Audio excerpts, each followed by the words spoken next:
change cameras. Oh, this is a bunch of weird new stuff. I know. Yeah, I got like a second chat stream over here. Wait, what? Why'd this happen? Because I actually took the time to connect it to YouTube. So since I took the time, so this one should, hopefully this one still goes live. I like the chat being over here. Otherwise I gotta move that chat over. Yeah, why not just move that chat over on that side? I will if this one doesn't start, but I want this one to start because I like this one. Yeah. All right, so I apparently have to move my other chat. All right. Oh, no, it's open. Oh, is it going? There we go. Okay, all right, cool. It's going. Perfect. All right. What are you painting? Magneto. Still? Yep. Okay. Is gonna be really. Where you plan on holding him? I'll adjust the camera now. Right about here. Well, let's see. All right, yeah, okay, I can kind of see it. And then if I go wide, okay, why don't you bring the light? Hey, wait, his cape actually looks super good. His cape does look really good. Yeah. Why don't you bring the light over? Yeah, there you go. Curve it in. All right.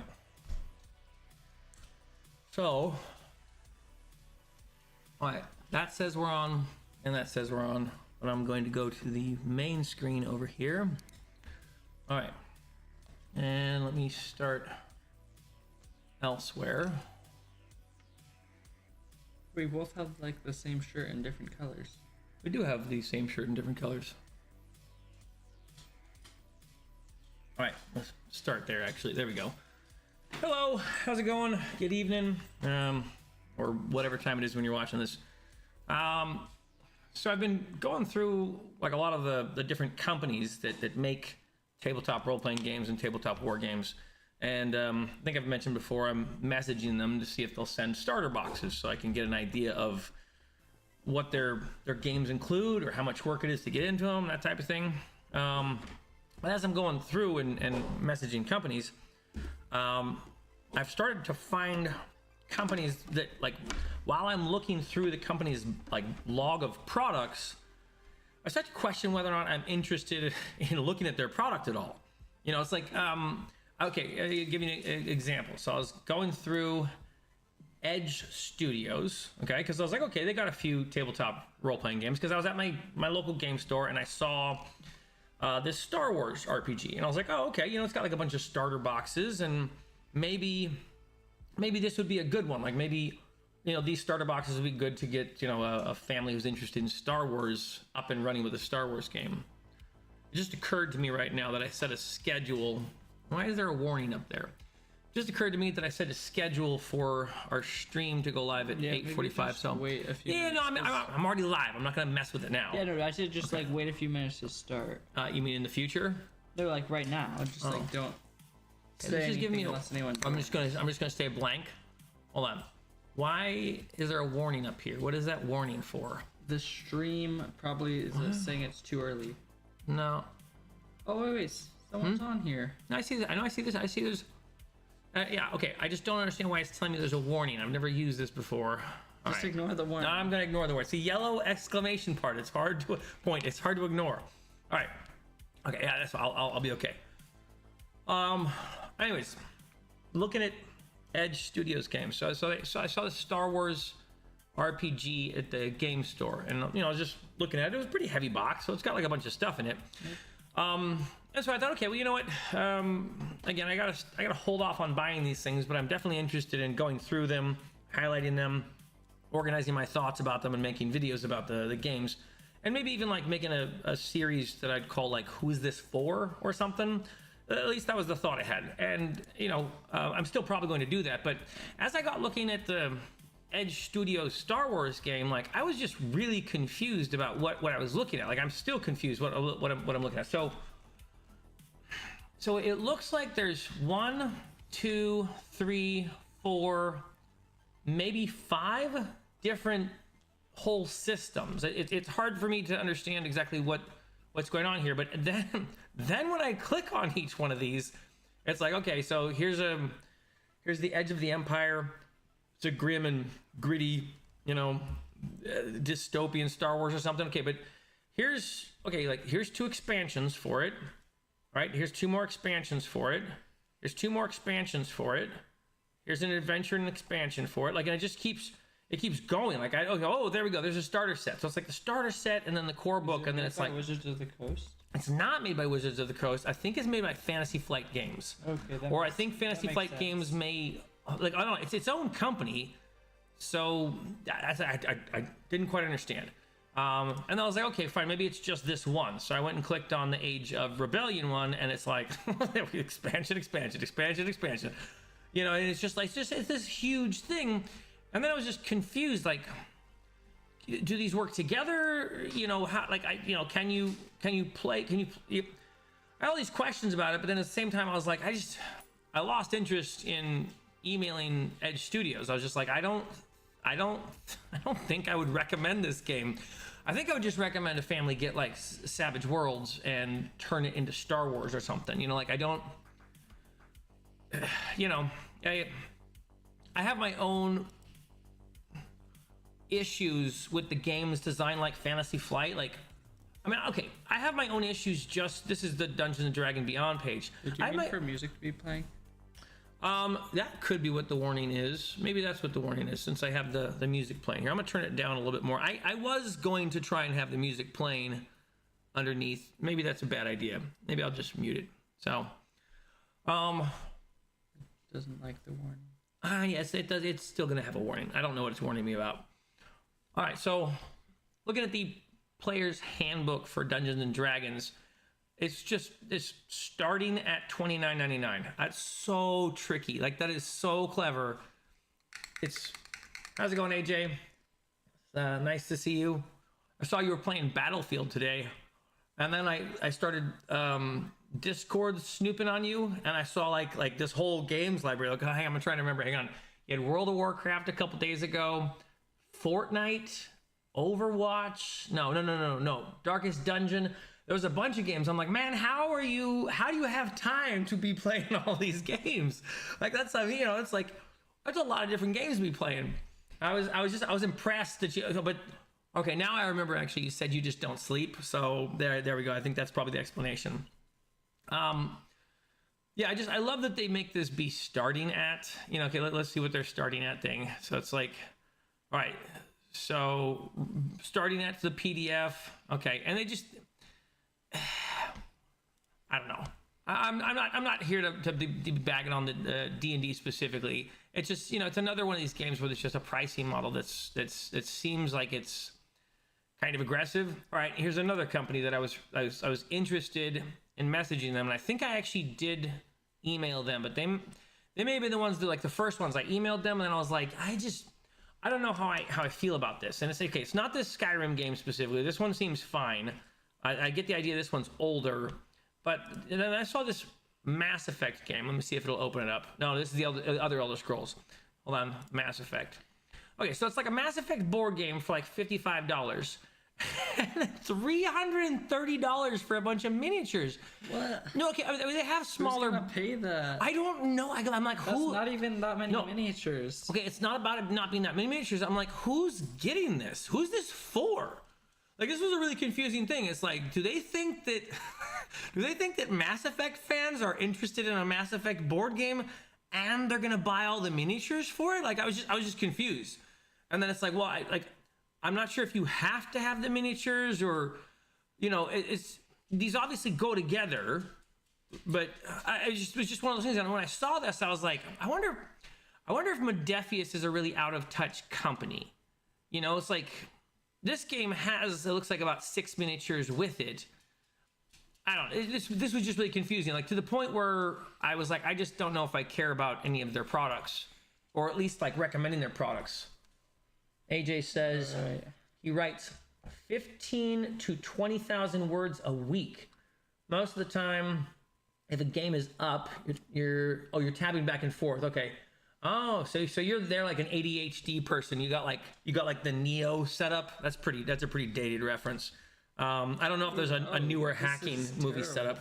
What's terrible? Oh, I can't judge where anything is. I don't like the microscope. Oh, okay. Magnifying glass. Okay. But I want it to shine light right in there.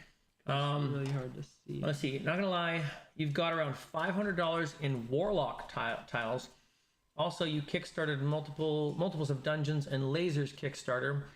You should check them out. Their mini packages are pretty insane. Let me check that out. You said Dungeons and Lasers. Let me move my phone somewhere else. Phone, you're in the way. All right. Dungeons and Lasers. Okay, from Akron Studio. Doggy stop. Okay, yes, you can send me all the cookies. Is there one for? Just there we go. United Kingdom. Was that on the screen? Oh, thank you. Okay, thank you for reminding me. All right. Oh, great. So all the stuff that I was looking at previously wasn't on the screen either. Dungeons and Lasers. Okay, well, hey, that's perfect because that means I can go back to Edge Studios and show the stuff I'm confused about. Hey, Elwood Short, just dropping by. What are we discussing tonight? Well, I'm looking at pricing models because I've been making like lists of companies that I'm like, okay, I'm interested in one or two of their books, but at the same time, I want to check out their website and see what they have. And some of them are board games, some of them are tabletop role-playing games. And there's some companies that have really fair pricing models, just reasonably priced books, and and like they don't have like 100 different books for one game system. And then there's some that are the opposite of that. And so, yeah, it's been interesting exploring the gaming tabletop wargaming world. Right now we're looking at Dungeons and Lasers. Okay, they have pre-printed terrain, dragons, miniatures. Let me see if they have like a starter box or something for this. AJ says, yeah, but some of us will dope big on mini packs. Your pile of shame is staggering. I have a pretty impressive pile of shame myself. Assuming that show them that box. Assuming that impressive is which one? This one here. Yeah. I'm gonna knock something over trying to get this. Okay. Well, this is just that's not that much. That's... Oh no, where's that one that's filled with the unsprayed Marvel miniatures? I'm gonna leave it there for now. We have so many unsprayed miniatures. We have lots of built miniatures that we're still working on. All right, so wow, Beastkin hybrids. Okay, and this is pounds, so that's like $63 or something like that. That's a lot of miniatures for $63. How many? I don't know if this. Oh yeah, that's actually a pretty good amount. Wait, look at their details. See if they're actually good. So let's see if they have any close up. Okay, it's not bad. They're a little small. These look like they look like they might be 15 millimeter. Oh, okay, you think they're 28? Okay. Yeah. I mean, they're pretty cool. I like these like pig guys and stuff. Let's see. You can't comment on board games, but you've always thought Chaosium's PDF price off the physical book, if you buy it later, is a great deal. Oh, okay. So if you get the PDF version and then you buy the regular book, it takes the price off. That's cool. Kind of try it before you buy it. That is a good point. I actually got a hold of Chaosium or emailed them, and they're one of the companies I emailed. There was a couple games that they had. I think I actually have them up here somewhere. No, I may have closed them. Yeah, I closed them down because I wasn't. I think they were the ones that had Call of Cthulhu. I might actually have it up here somewhere. I was actually wanting to mention I kind of like their Call of Cthulhu pricing model. These are reasonably priced. There's a lot of miniatures for what is I think about $60. Is this a miniature game? I'm gonna have to save this one next to Deliverance, because that's another game system I'm definitely interested in. That's pretty cool. Okay, Dungeons and Lasers. This kind of looks like World of Warcraft, like these monsters and then like a little sky ship here. That's cool. Okay, thank you for the recommendation. I'll check that one out. Okay, so Elwood says Call of Cthulhu is their biggest seller. Yeah, that's one of the reasons why I wanted to reach out to them. Was like, I'm interested in the Call of Cthulhu game series, and I want to take a look at it. The main one I was mentioning, Bishop pointed out that I didn't actually have the screen up. I was interested in messaging Edge Studios because I'm like, look, okay, it's Star Wars. Maybe I want to look through their system and figure out how it plays and start, making videos for it. Make a series of videos basically called who's this for, and then try and break down the mechanics and figure out who might like it based on setting and mechanics. But as I went to looking, I'm like, there's not only is there 4 different worlds or settings or something like that. Oh, okay. So if you're saying Star Wars is a great game, I'm in a lot of conflict right now. Okay, have you Have you played the Star Wars game? Is it good? Because I mean, just this was confusing. Like, there's so many different expansions for a bunch of different, like, different systems of Star Wars. It was just really confusing. It was a really confusing setup how they've broken down their model to the point where I was just like, look, I don't even think I'm interested in it. Call of Cthulhu, yes, I'm still interested in that one. It wasn't nearly as confusing as this one. D&D, I just love the way they say starting at $29.99. It's and then Modifius was one of the ones I was really confused by.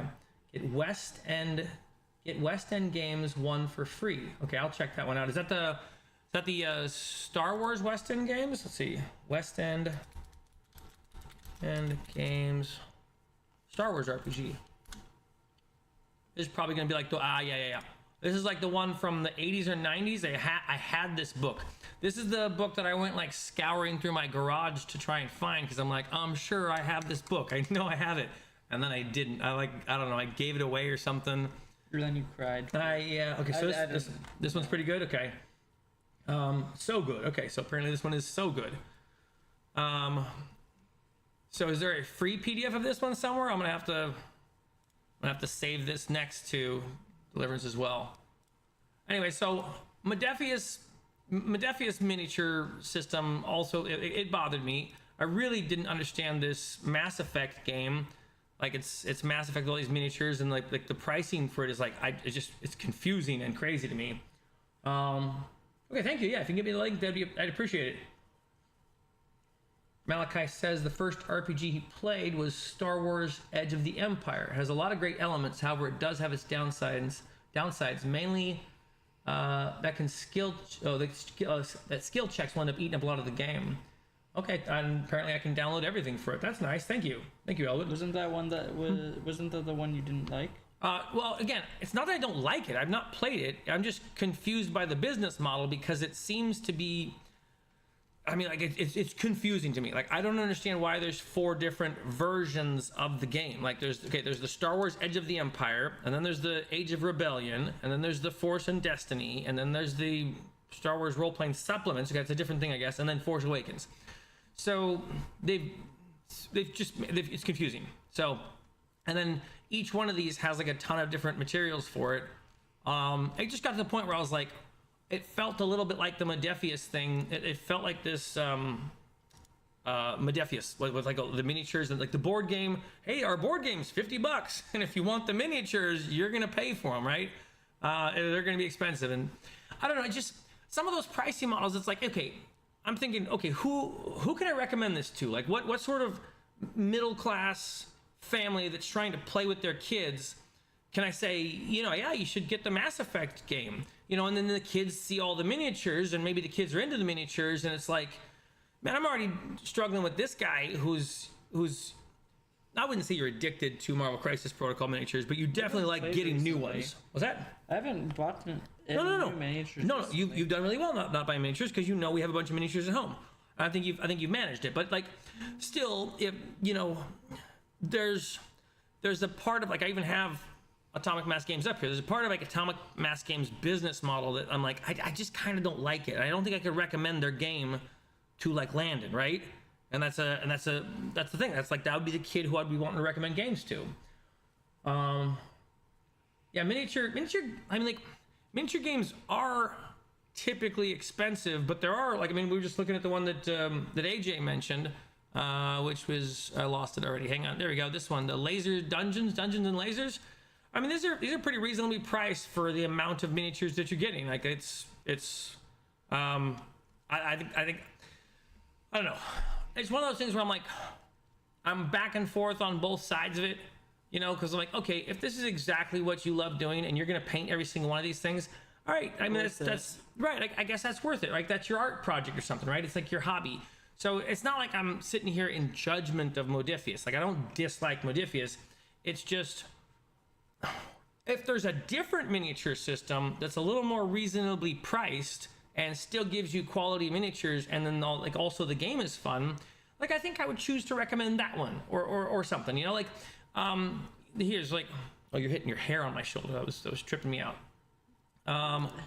Okay, so like, some of the first games we started playing were the Fantasy Flight games. You know, it's like when we first started getting into playing, what was when we just Talisman? Like we just played Talisman recently.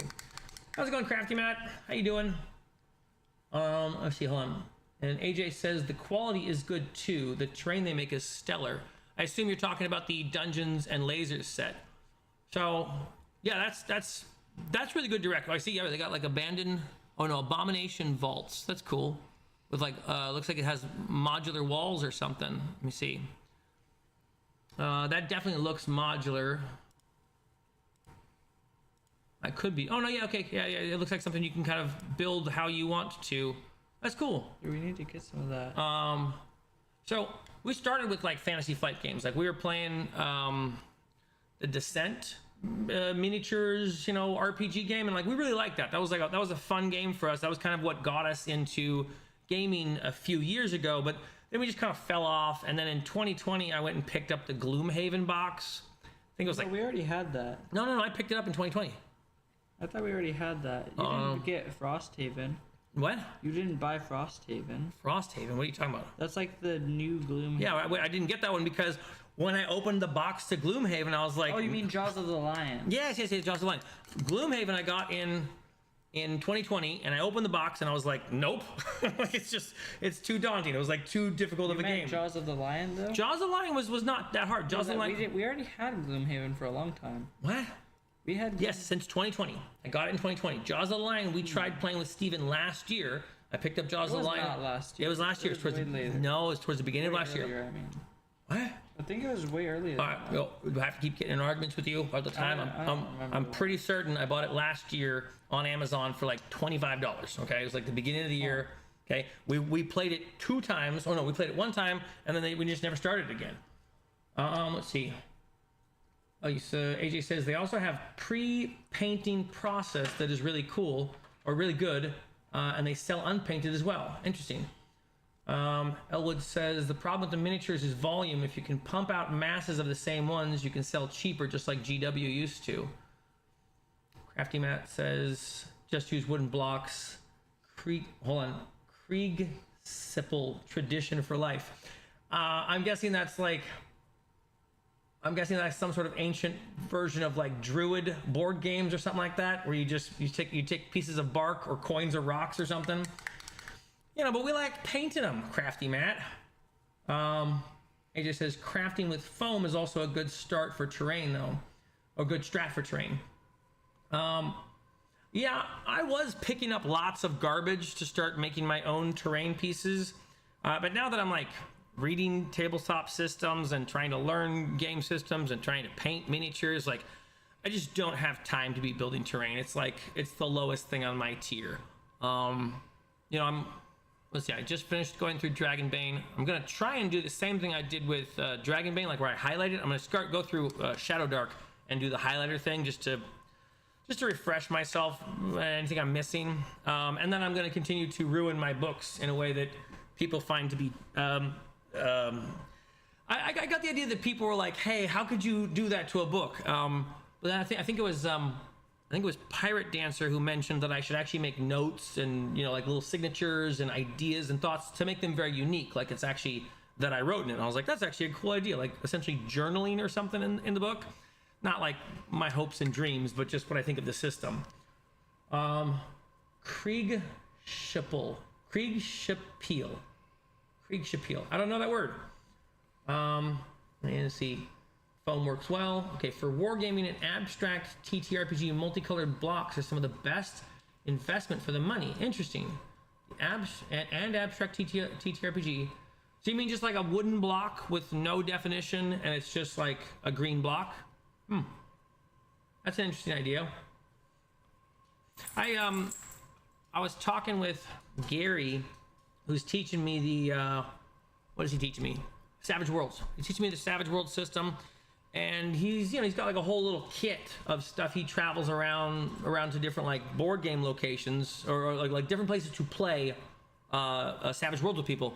And he's got like in his bag, he's got like a bunch of dice. He's got like like all the stuff he needs to make characters and whatnot. But then he's got like whole token pouches, like basically like little Ziplocs or something that have like tons of tokens. And you know, it's like in my mind, I'm like, yes, I could totally use tokens, but I kind of like the miniatures. I don't know what it is. There's something like, what is it? It's like it's more than an aesthetic thing. It kind of makes it come alive a little bit. At least it does for me. That's part of the thing that I can like get into the game system or whatever. Like it makes it more like visceral or real or something.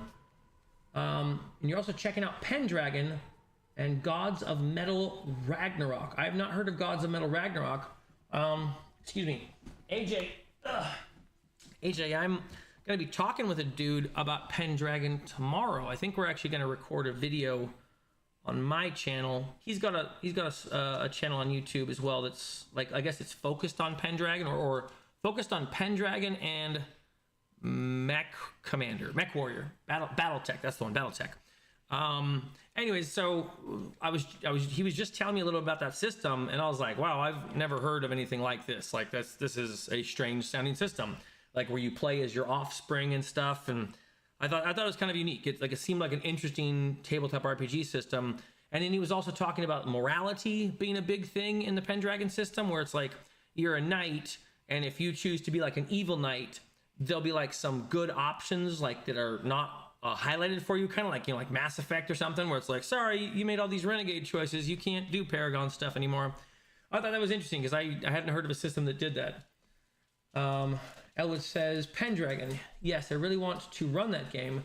Greg Stafford was a bona fide genius game designer. Oh, okay, is that the, I assume that's the guy who makes Pendragon.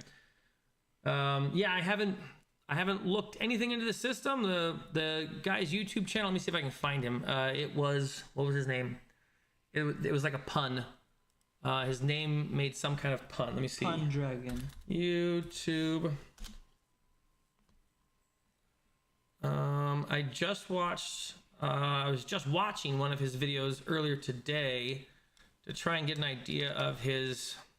I'm always worried about scrolling through my YouTube. People are gonna get an idea of my watch history, and I'm like, oh, we're gonna have political arguments or something. Hold on, he's got a channel in here too. No. Ticking time bomb. Is that him? Yeah, okay. I think that was him. Oh, Ticking Time Bob. It was that was the play on words. Ticking Time Bob. That's why I couldn't think of it. Okay, so this is the guy. So this guy is going to help me learn how to play Pendragon. And then I think the recommendation he was making for me was that we play like twice a month in like an ongoing campaign over the course of like 4 or 6 months or something. And I was like, whoa, this is like a dedication. I thought we were just gonna learn the system. But that's kind of cool too. And that idea started like ruminating, and I'm like, yeah, I bet I could find some time in the morning on a Tuesday, you know, twice a month to play this game. That would be cool. And just get an idea for how it plays. And I noticed he was actually playing in a couple different sessions. Like he had a session. I made the note that like, okay, he's got a session with like the bros. Like there's a dude session. Hang on, let me go to his videos. So he's got like a dude session, but then there was like a ladies session, and it was all just ladies. And so then I had this thought. I was like, okay, you know, I know it's a dumb thought, but I was like, okay, does the game have different, what is the thing I'm trying to ask? Different systems for running for different sexes? Like for women, you can only be like ladies or something. But then I saw this lady's name, and it was like she was a knight or something. So I really had no idea how the system worked. I didn't watch long enough to actually learn the system from here, and I kind of don't want to, because I want him to teach me without me getting a bunch of preconceived notions or thinking I know how it's played. So anyways, mentioning Pendragon, that's cool, because I'm excited to learn it and learn a system that's like focused on, I guess it sounds a little realistic, if that makes sense. Like he says there's magic, you know, and it's like maybe there's like Christian spells and pagan spells or whatever. I didn't get a clear idea of how the magic works, but I did get an idea that there was magic. So I'm like, okay, so it's, you know, sure, magic. But it also seems to be, if it were a game, like a video game, it's closer to that Kingdom... Rogue Legacy. What? Okay, no, not Rogue Legacy. Okay, there are some legacy events in it where like you get to be your kids or something, but no, there's a... man, you made me lose my train of thought now. Okay, there's a game where you play as knights, and it's like Kingdom Come or Kingdom something, Deliverance, whatever. Anyways, that's like the opposite of like Skyrim, where you're like casting fireballs and stuff. Anyway, so I was like, okay, cool. It would be cool to play like a grounded night game. So that sounded exciting. All right, see, hold on. I missed a bunch of stuff. Okay, so Crafty Matt was explaining the Kriegspiel led to Strategos, which led to various Napoleonic war games, which led to the Booklet of Wars, which led to the Bronstein, which eventually became D&D, and the rest is history. That's a very good, but if you give a mouse a cookie explanation, that really helped me to get through it. Thank you, Matt. Let's see. Yeah, I know who you're talking about. I checked out his channel. Okay, Pendragon has a lot of cool mechanics. That's him. There you go, Bob. That's right. I'm a huge fan of Pendragon. It's a great game. A big fan of Arthurian Legends and Charlemagne. Currently reading Le Mort d'Arthur and Once and Future King. Cool. You'll have to let me know how those books are. I don't know anything about them. Do you read those books to get inspiration for games you're playing in or things you're crafting or something like that? All right, let me go back here to talking about pricing models because, so we started with Fantasy Flight Games, and that got us kind of into gaming, and then we did Gloomhaven and whatever else. But at some point, I got into Marvel Champions early summer last year. And this is like the first place where I went, I don't know if I like this game company, but it took me a while. I'm not too smart, right? So I'm just going to start blowing these up.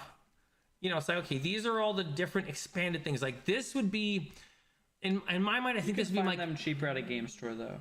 What's that? You can find those cheaper. No, these are still $16 at Shuffle and Cut. Okay. I would choose to buy them at Shuffle and Cut, but they're still $16.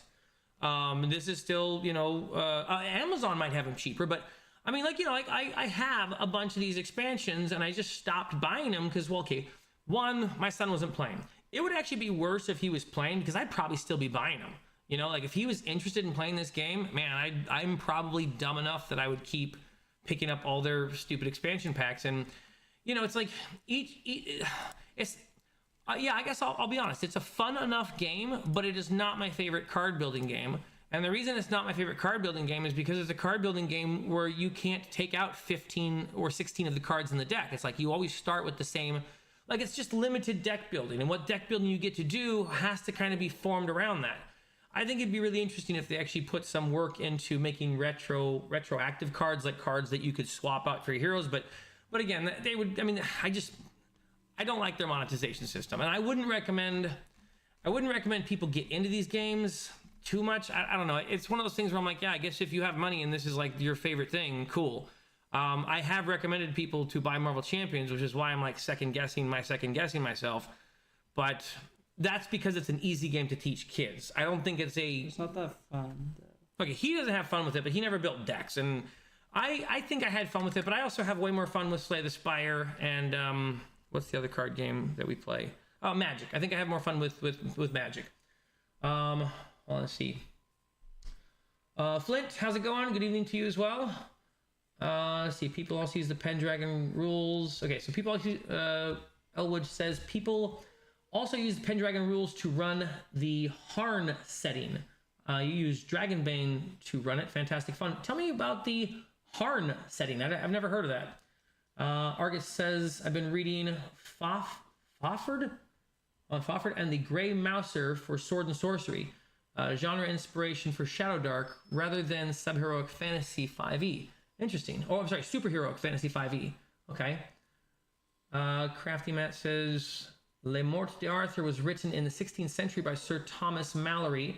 It's the history of King Arthur, which is pretty wild because it's considered a written history, even if it is fantasy. That's cool. I would be interested in reading that. I read a few of C.S. Lewis's books, and his, oh my goodness, the Ransom series. The third book of the Ransom series, That Hideous Strength, has a lot of references to old literature and medieval literature, and then medieval legends as well. So I think that would be something I'd be interested in reading about. I guess message me a link to that if there's like an Audible link or something like that. I prefer audiobooks because I can go walk while listening to them. AJ Henning says first minigame that hooked you was a neighborhood kid. Let's see, hold on. Was one a neighborhood kid had back in 2003 2004. Mage Knight. I think they're still around. I've seen Mage Knight. I saw Mage Knight when we first started getting into games. And if I'm correct, it's a miniature game that works with cards as well. I can't remember exactly, but it was a game that I looked up and I was like, oh, seems complicated. And so I didn't really get into it. Sorry. He says, even older Matt, 15th. Oh, okay. He's saying 15th century. Got it. Okay. And Crafty Matt says, even if we all know it's poppycock, Elwood. Well, it's mythology, not history. Android Netrunner. Let's see. Android Netrunner is a fun, chaotic deck builder. Okay, so I've looked up Netrunner a few times, and all I can find is like, you know, some nerds keeping the game alive, but it's like it's a dead game, right? Because it was a Fantasy Flight game. And Droid Netrunner. Yeah, I was interested in this game for sure. Let's see, I guess, okay, so this is like a different company that's picked it up or something. Yeah, because if I remember, I looked this game up when I was interested in, okay, yeah, there we go, Android Netrunner. Okay, it was a Fantasy Flight Games at some point. So yeah, there's some, okay, so this is kind of like the Mortheim thing. By the way, Mortheim is another game system I'm interested in like getting into or learning about, because like it's, like, I think it's like this, right? It's a game you can kind of just jump into. And all right, so how does this work? Netrunner blog organizes products, okay? And they also have a shop. Okay, check out the Null Signal Games shop. Okay, system. She might be home. Yeah, let me see. She didn't call me. Let's see. Hang on, because you can't. Well, okay. So your son and you were all about hero clicks. You bought a lot of the boxes and minis. So I have a ton of hero clicks that I didn't buy. A friend of mine who was moving out to the Midwest, he had. Man, he had so many. He had like a couple like large bins filled with them, you know, like even trash bags and stuff. And I think we probably got about 1,000 HeroClix miniatures, which reminds me, thank you, I need to start using them for miniature games. You know, just like, I don't know, magnetizing or something. Because we had like Superman and, you know, Iron Man, a bunch of all the superheroes and stuff. I think it was mostly superheroes that he was interested in collecting. Here, let me go to the shop real quick and see, because okay, if this game is still available and like there's a, hold on, buy Rebellion without rehearsal now, startup format. Oh, okay, all right. So then it's got, okay, so it looks like it's got a few different versions or something. See, startup format, perfect for the introductory set to learn Netrunner, complete core set with the addition of a system update. Startup format compromises both the core set and the, so I guess there's, wait, are these all startups? Rebellion rehearsal. Okay, I'll have to look more into this one. I'm gonna put this over with Deliverance to remind myself to look into that more. Thank you for the suggestion. I had kind of disregarded it as a potential game system I'd be interested in learning, even though I like card games, because in my mind it was like, it was another Fantasy Flight game, and it's like I'm already trying to cut myself off of this thing. Okay, so this is one that occurred to me, and I know it's like, I'm not trying to pick a war with any type of creator or whatever. That's not what I'm interested in doing. But the Dungeon Coach had a game, right? And okay, when we first thought about like, okay, we're gonna maybe I'm gonna dump D&D, right? Like maybe I want to dump D&D. And there, again, I'm not gonna go over all the reasons. There were a bunch of reasons. It wasn't just like bad system. It wasn't just poorly monetized. It was like a bunch of reasons. So I was ready to look into something else. And this was one of the systems I looked at. So I was like, oh, cool, the DC 20 system. You know, it would be, because you know, from the sales pitch, it sounded like Dungeons and Dragons, but you know, simpler or something, or easier, like it was taken out of all the awkward stuff. And so it was one of those things where I was like, oh, okay, maybe this will fix my Dungeons and Dragons issues, you know, like maybe this will fix all the stuff, right? And okay, I've seen this guy's videos before. I don't know his name, but he makes good enough videos. Some of his stuff was helpful to me. But then like this, right? Like this monetization system, like I guess, okay, I don't know what to do with a $800 set of stuff, right? And it's like, it's not that I can't understand someone doing the thing. It's just, I guess, like, who's it for, right? I mean, like, okay, so I guess it's for like an Uber collector or something, or like a super fan. In that case, I'm like, all right, fine. It's not a big deal, right? Like, he's got a core set his core set is reasonably priced. It's $150. Like, that's the same as like the Dolemwood set. That's the same as like a lot of different sets. That's not overly priced.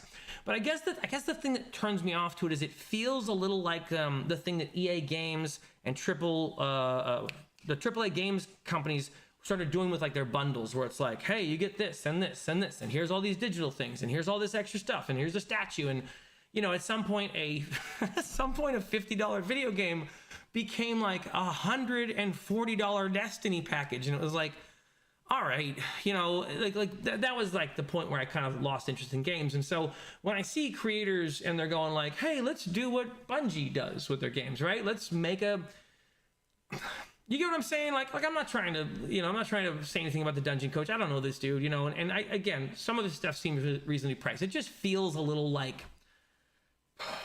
milking the thing, all right, let's see. So AJ Haynes says more time is S tier. All right, Harn. Okay, Harn has maps for everything. I'm gonna go back a little more. I'm sure somebody explained Harn. There we go. Elwood says Harn, Columbia Games. It's a system agnostic setting. It's been around since the 1980s. Really well realized. One of the best built worlds in RPGs ever. Medieval fantasy, but 11th century vibe. Interesting. Hold on, let me look up. You said it is Columbia Games, Harn. Harn. Let's see. There we go. Columbia Games Harn.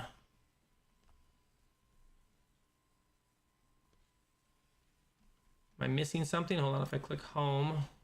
Oh wait, it did something. There we go. Wow. Oh, interesting. That was like an interactive map or something. That's cool. Okay, I'm gonna thank you. Keep giving me good suggestions. I'm gonna save this over here too, next to Deliverance. What is it? I don't know. Apparently it's a setting. Okay, so he's saying it's a setting that you can kind of convert to other systems pretty easily. Let me know if I'm getting this right. So it's a setting. It's basically, how I made a map. Yeah. It's like that essentially. So here I'd go to Caldor, right? And it's probably going to give me like a bunch of, whoa, there we go. Okay, it's going to give me a bunch of information on Caldor. Okay, so some of this stuff is like PDFs, it looks like I can buy. Oh my goodness, wow, this is deep. Okay, so there's a lot of, like, just this, wow. This is so much stuff for one region of a game. I mean, yeah, okay, I guess if it's a really old system, yeah, it makes sense that they would have collected all this stuff. Well, that's really cool. I'm gonna save that. Let's see, what was he saying? Missed a couple things. Poppycott, Neckrunner, okay. HeroClix, I mentioned that. Okay, let's see. But because I cannot be refuted and so many sources tell them the story, just accept it as history. Okay. Oh, we're talking about we're talking about the Merlin myths. Yeah. Okay. What, all right. What color should I paint his boots? How do I make it focus? Let me focus on him. Hang on. Let's see. Yeah. Make his boots. You're gonna have to. Okay. So if you want him to be visible under this thing, you got to bring this light over. Okay. Hold on. I can't tell you. That looks like it's kind of out of focus. All right, so he's going to color for the boots. So he's got, what are you making it dark blue? Well, he's dark blue. His coat is red. Oh wow! That looks a lot better than I can see. You did a good job. I like all the lighting on him, and you did the little purple going down to the seams. That was really hard. Yeah. Okay. Cool. Good job. Here. I'll drop this over to wide for a second there. Now you can. Okay. If you want some recommendations on boot colors. Let's see. Okay, so Harn, we're talking about 11th century. Netrunner is not in print anymore, but I can get the full reprint sets. Okay, cool. Thank you, Argus. I will take a look at that. I love card games. Card games are probably like my favorite game to play. Like I started with like Hearts with my grandparents. Of blue. Okay, so he says he would suggest a lighter tone of blue. Yeah, red is fine, but I don't really want to do red because he already has a lot. AJ, do you have any suggestions to compete with a lighter tone of blue? Anyway, so yeah, I like card games. This guy doesn't like card games nearly as much, but I like Slay the Spire a lot. He likes Slay the Spire. He's enjoying that, so that's fun for us to have a card game to play.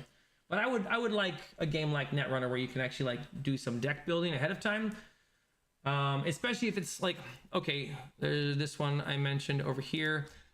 All right, let me switch this back. Nope, there we go. So like this is exactly the type of card game I would have been interested in playing, like a Star Wars Magic game. But the moment they made it like a gambling pack, thing, I'm like, okay, no, I'm just not gonna do it. As much as I like Star Wars and as much as I like card games, this would be a card game I would love to play. But at least I think I would, because it's like Star Wars and stuff. But I don't want to buy another like Magic the Gathering or World of Warcraft cards or whatever. I won't do it. So Netrunner was an interesting one because it was like, I liked them when they were kind of making closed games, but then they changed the whole model to be this thing where it's like you're just kind of always buying the game. Like the game is never finished, it's never done. And so that kind of goes into their design for it though, like, right? Because like none of the characters can be more powerful than the characters that are coming out later or that have come out before. And so you have this whole thing where it's like they're always under designing stuff. And wait, so they have Magneto? Oh, that's kind of cool. Let's get out of here with that. You're not helping at all. All right, hold on, let's see. Okay, so the map is new. Okay, slow down on what Kickstarter. I missed something else here. Okay, she's supposed to be prepping for. Oh, okay. Elwood says he's supposed to be prepping for his Traveler game tomorrow. I think I know. You know what? I haven't messaged the people from Traveler yet, but I wanted to look at their system as well. That was one that because it's like sci-fi, right? It's like a sci-fi system. That sounds interesting to me. Like I'm interested in sci-fi games. The Dracula box is actually one I'd be kind of interested in. He's a kind of cool model. Okay, I was about to say the exact opposite on this box set. I have no idea who this is for. This feels like such a wrong shift. Like there's so many Marvel characters. Like I could go get out my nerd card book and we could look through it. And I'm like, there's so many interesting characters. Like, okay, Fantastic Four. I would do Fantastic Four before this. Like, why have you not made, Sue Storm and Human Torch? I mean, they did like one Human Torch, but like this they have Human Torch. No, this is, I know, but not really. They have old Human Torch that goes with old Captain America. This is such a confusing direction to go in. I think his model looks pretty cool. Okay, why are they making Satan before they make Susan Storm? Okay, like for goodness sakes, why make Satan before Susan Storm? That doesn't make any sense. Why make Satan before you make Jubilee or Morph? Like there are so many iconic characters. Is Satan an iconic character in Marvel? Like I don't think I've even seen a single comic with Satan. I know he's like in there and like he gives was it the Witch Queen or something? He gives her powers. I whatever. It's fine. Who cares? But it just seems like such a misread. The Wrecking Crew. I mean, come on. Okay, Abomination's kind of cool looking, but like the Wrecking Crew, like what? Who? I don't know. Who's this for? And that is a weird base with all four of them on the same base. Is that an exercise base? That's a huge base, isn't it? I think it's a medium. Huh, it looks huge but compared to this guy, I think he might also be on a medium. I gotcha. Wait. That's oh, okay. Star Wars as well. Okay, Wars, okay, yeah. All right, I'm way behind now. No one else has suggestions for I think you're just going with light blue. You're going with light blue. That's all right. Yeah, okay. All right, I guess I'm gonna go backwards. Traveler's an RPG for Wanderlust, for people that find the idea of buying an airplane and running a business out of it appealing. I love it, but nobody really gets it. Interesting. Huh, okay. So when you say nobody really gets it, like they don't. So there's some kind of play loop to the game that's hard for people to pontificate or understand or something. Understand in such a way they could get excited about playing it. That's what I'm getting from you. Like there's some kind of play loop that's obscure or abstract or something. Let's see. Your party is exploring a planet. Okay, I'm gonna go back a little bit because you were talking about. Let's see. Yes, so well done too. You could go to region. Okay, all right. I would suggest a lighter. Okay, you already got the lighter tone of blue. Let's see. It's classic. Traveler originally appeared in '77. The Mongoose update is great. Deep game though. Let's see. My party is exploring a planet with a mind to build a colony. Going to be fun. Interesting. Huh. Yeah, that sounds. I mean, that sounds fun. That sounds like an interesting system. I like sci-fi, and I definitely like. I like Star Wars and I like Star Trek, which, I mean, I think there's a lot of people who like Star Wars and Star Trek, but like, I don't think there was ever a point in my life where I could really tell you which one I liked more, like, cause I liked Star Wars. And then I think I was about 11 or something when I saw my first episode of Star Trek. And it was the Next Generation episode with the exocomps. And I fell in love with the little stupid robot. And then one of them died. You know, it was like, oh, it was so sad. No, yeah. One of them had to sacrifice himself for the other 2 robots so they could beam out. You know, and I was like 11. I think I was crying. I was like, oh, the robot died. You know, I was like, so I like sci-fi. Sci-fi was probably the more interesting thing. So I would love to play in a sci-fi setting. I think most of my players are like fantasy for life. You know, like they want. I'm fine with playing Star Wars setting. Star Wars, really? Yeah, I kind of. Why? You've never even seen Star Wars. I've seen. This guy couldn't make it through A New Hope. He fell asleep like 2 times in the Death Star trench run, and I was just like, oh. It was late.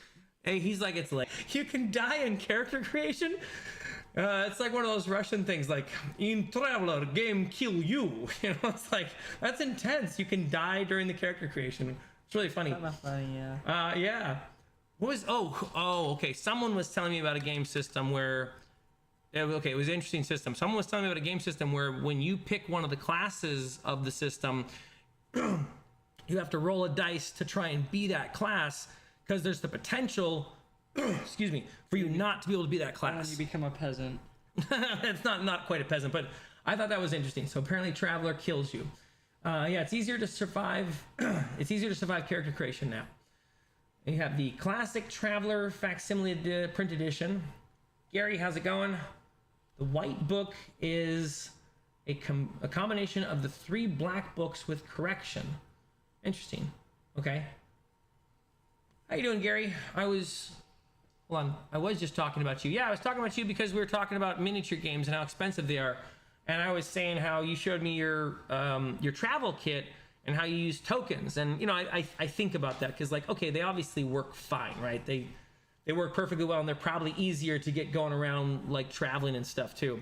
But I don't know. Like, I think the thing I was trying to explain was having the miniatures. It does something for me, especially in the tabletop war games. Like tabletop war games, like, yes, I know you could do the tokens, but I don't know. There's something feels empty about it. You know, like I guess I might as well play like a board game.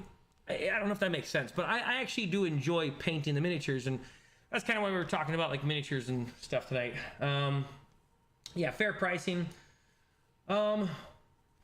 Mage's Musing asks, fair pricing? Really? How many hobbies are priced fairly? That's fair. Okay, I mean, okay, there's some more fairly priced than others.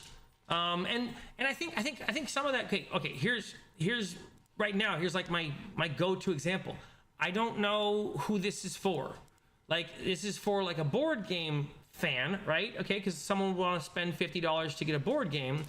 But then who's this person, right? Like, okay, so someone, okay, all right, if I was going to buy a miniature war game, like, you know, generally the starter set for a miniature war game is a little more price heavy on the front end. You're spending like, deal. Yeah, you're spending like $200 and you're getting like 2 armies, or you're spending $110 and you're getting like, 2 armies or whatever. You know, and you're getting some kind of deal. And this is like, this feels out of touch to me. This feels, I'm going to zoom back out a little more. No. Yeah, there we go. I want to be able to see the price. It's confusing to me. This feels like a company that doesn't know who they're making this game for. And there've been like a few of those. I think Fantasy Flight to me is like, no, they know exactly who they're making their game for. They're making their game for whales like me who go and pick up all these things until eventually I get wise and go, no more. All right, I'm going to close the Dungeon Coaches thing because I'm done ragging on his miniature set, or his bundled set. Okay, and this is some of the reason I've been trying to explain to Bishop, like, okay, I do enjoy Marvel Crisis Protocol. It is a tabletop war game that I enjoy playing. The loop of it is fun. I like certain teams. I dislike a lot of the teams. But in my mind, it's the multiplayer thing that really spoke to me. Like, Atomic Mass Games has done such a terrible job on their multiplayer. Like, I mean, abysmally terrible. Like, the rule books are just... They should be a crime. They're garbage. Right? And then some of them, okay, here, let's go, like, okay, some of them you're getting, let me find their store. I had their store open. Here we go, pre-order. Is this their store? Oh, here's their store. Asmodee. Okay, so let me find their Apocalypse set somewhere here. So they're going to be releasing a $60 expansion for their game. He already came out? Okay, there we go. Okay, oh, sorry, 70. Oh my goodness. you're paying $70, but you're not just paying $70 for this chunky miniature. You're paying $70 to get like the rules for this ultimate encounter, right? Like let me see. Does it even say it comes with a ultimate encounter? 1 apocalypse miniature, 1 base, 2 statue miniatures. Okay, so he's got like some size 1 terrain or something. A 1 character stat card, 3 team tactic. Okay, so it doesn't even say he comes with the ultimate encounter now. Is he? I guess he's no. I guess okay. So I think they have acknowledged the fact that they make terrible multiplayer content and they're just giving up on it. He does have an ultimate encounter. He has an ultimate encounter, but they just don't tell you about it? I'm pretty sure it comes in his terrain set. Okay. Well, I mean, still, it's just they've charged for them in the past. Like Thanos was a charged one, but and they don't. They didn't put. I guess they have terrain sold separatly from him. For who? For Thanos? I saw that. No, for Apocalypse. Oh, sorry. I saw Apocalypse's terrain. All right. I missed something to see. Crafty Matt says, see, nearly $400 for miniatures for a single game is crazy to me as well. $100 for a single game is insane to you. Okay, this is why tokens and colors, K-blocks are your favorite. I can understand that point of view. It's like, why bother if you're not going to do it? Okay, so Crafty Matt, do you enjoy painting miniatures? Like, is the process of this was like and let me go to the other camera. Oh, apparently the camera that Bishop's using is the one to go to. All right, so, all right, it's like you can kind of see it, whatever. It's, I enjoyed painting this. It was like I think a $5 miniature that my ex-wife got for our D&D campaign, and she asked Bishop to paint it, and he just never did, so I painted it. I enjoy painting the miniatures. Like, I think they're actually, he takes way too long. Like I did all. Hold on. I think I got 6 guys done for Cyberpunk, so I got all of these guys done in the time that he's been working on like 2 miniatures.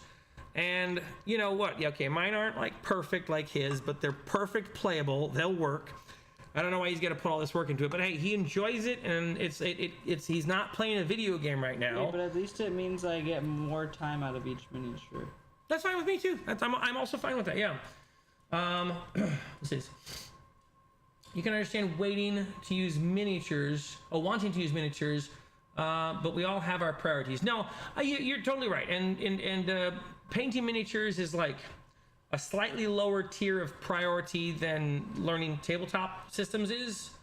And I think I've mentioned that before. Like the distinction or the discernment that I've made is, if I was going to recommend a game system for a family to play, I probably would choose a tabletop role-playing game. I haven't mentioned, so for Landon's birthday, I picked up Tales from the Loop. I picked up a game called Animal Adventures, which I don't know much about, but there's a reason I picked that one up.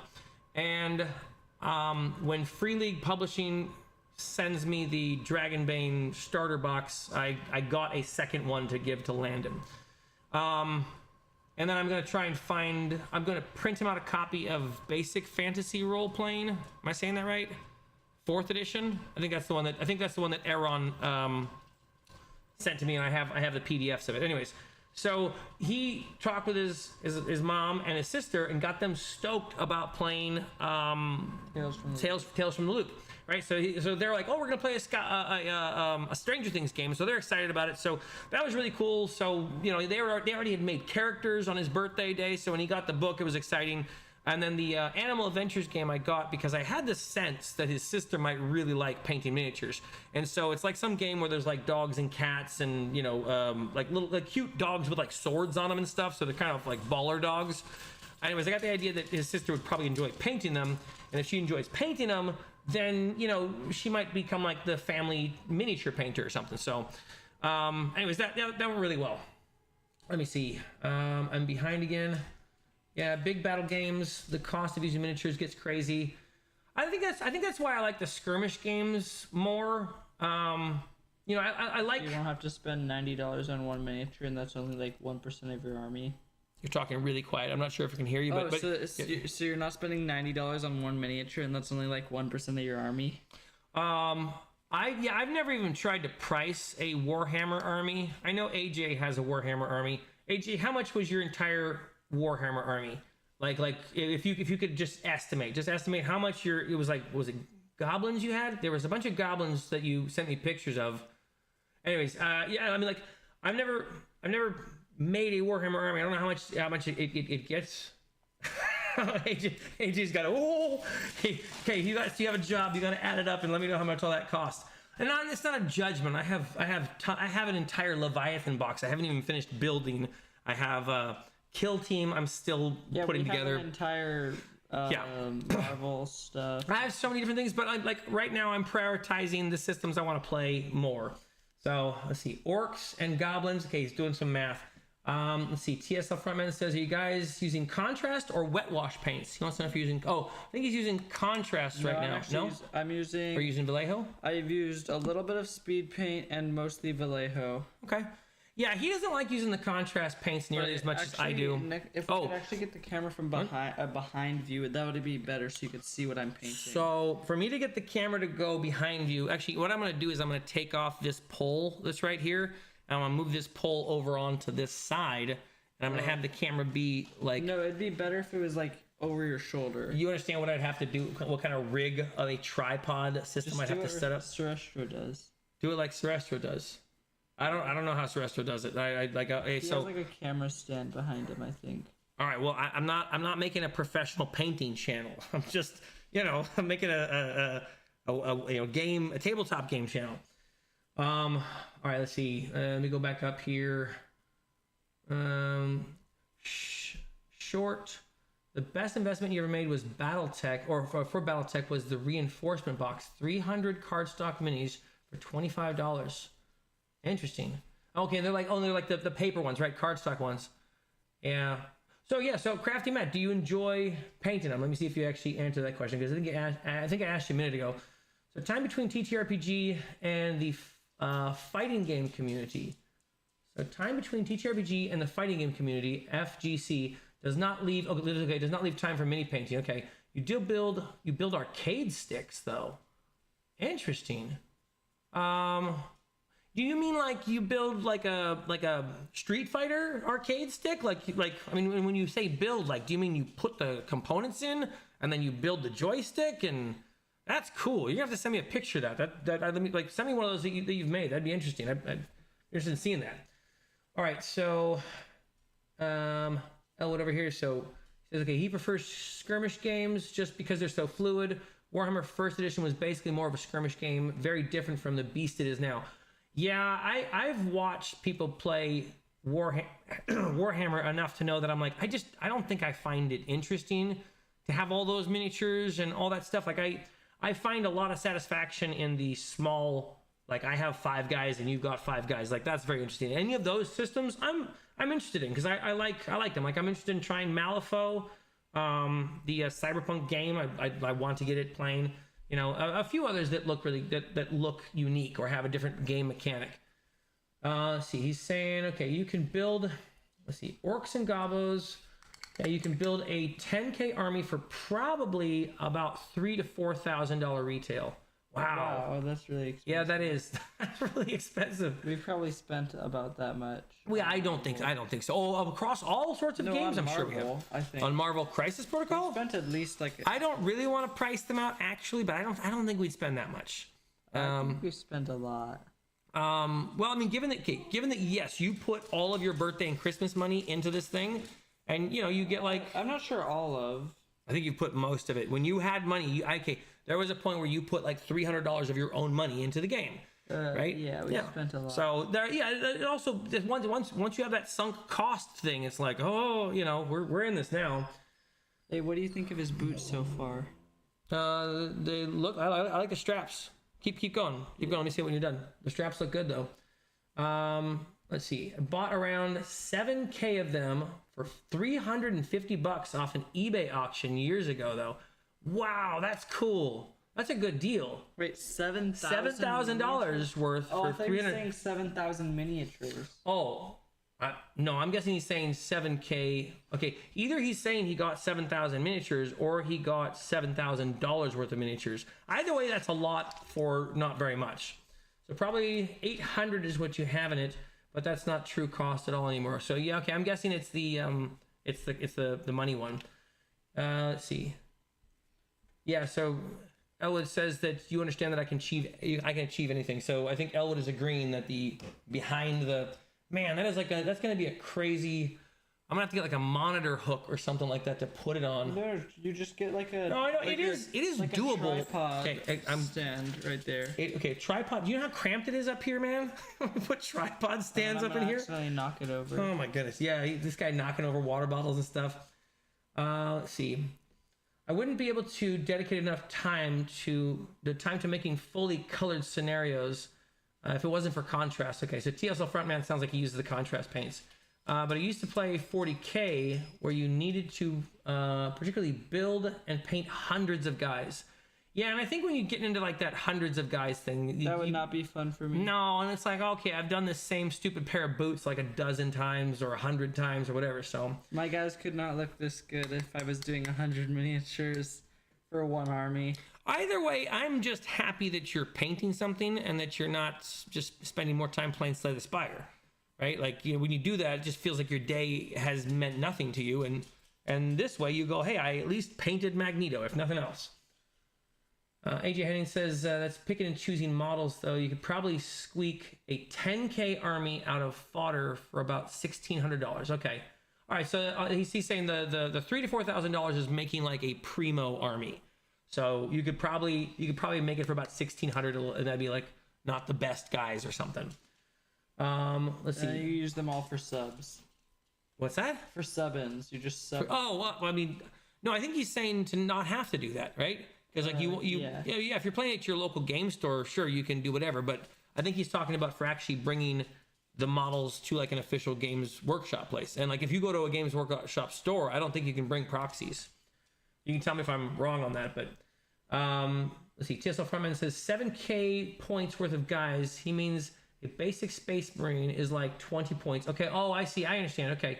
Gotcha. A captain is like 85, I think. A dreadnought is 150. Okay. I get it. That's...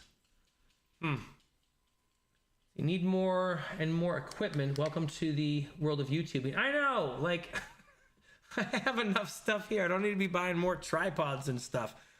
I managed to figure out how to get my stream scheduled and put YouTube connected with OBS and all that. So it was a day of adventure for me.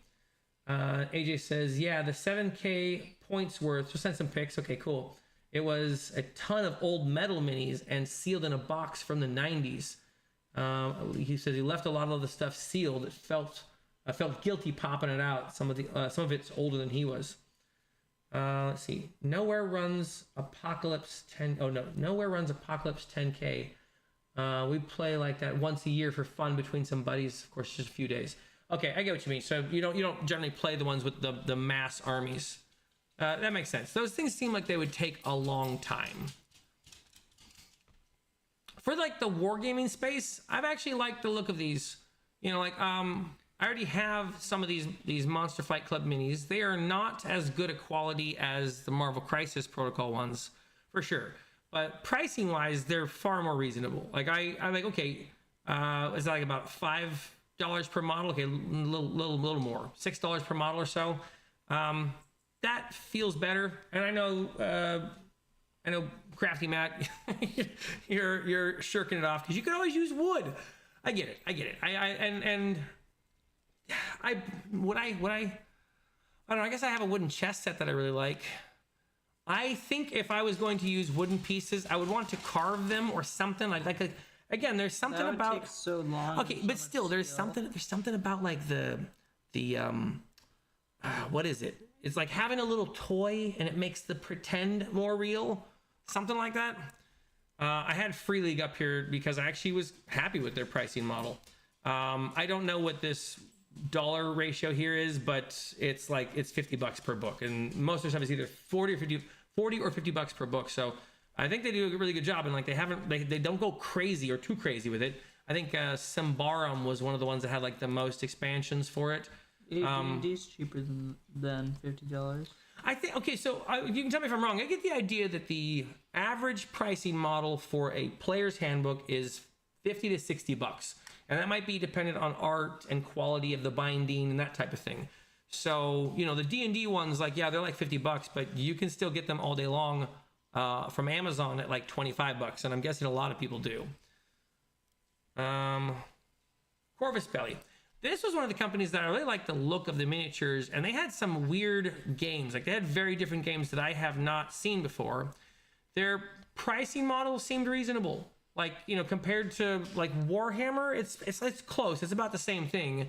But they don't have as many different things to buy into. And I think that's some of the stuff I'm trying to figure that out. Like, what is my feeling on a box game to recommend to a family or whatever? If I'm just recommending for a family to jump in from one monetized, like over monetized system into a new over monetized system, like that doesn't feel good as another parent. Like as a parent going, hey, get your kids into this thing. Oh, it's got like a huge, just a well filled with stuff you can buy, and you could never buy. Like, if they can just buy this one box and play the card game together. But here's the thing, I even thought like maybe I would just delete the videos I've made about this game with like what I'm thinking about this game now, you know. And that's where I'm like, I don't know what to make of it really, because I understand people like this game and whatever, and it's fun for them, but it's tough times, man. It's like you know, there's so much stuff going on, and like prices are going up everywhere, and the economy's bad, and like you're gonna try and recommend something for like a family to play. Like I felt really good about Landon and his family getting into Tales from the Loop and maybe a couple other TTRPGs, because I wasn't off putting onto Landon some sort of gaming system that now he's got to keep buying, because like, okay, I have picked him up. Like his dad ended up picking up, Landon's dad picked up Marvel Champions, right? And at some point they picked up a few expansions, but Landon couldn't really keep up with, you know, my addiction into expansions. And so a few times he'd get them and maybe I'd pick him up a couple,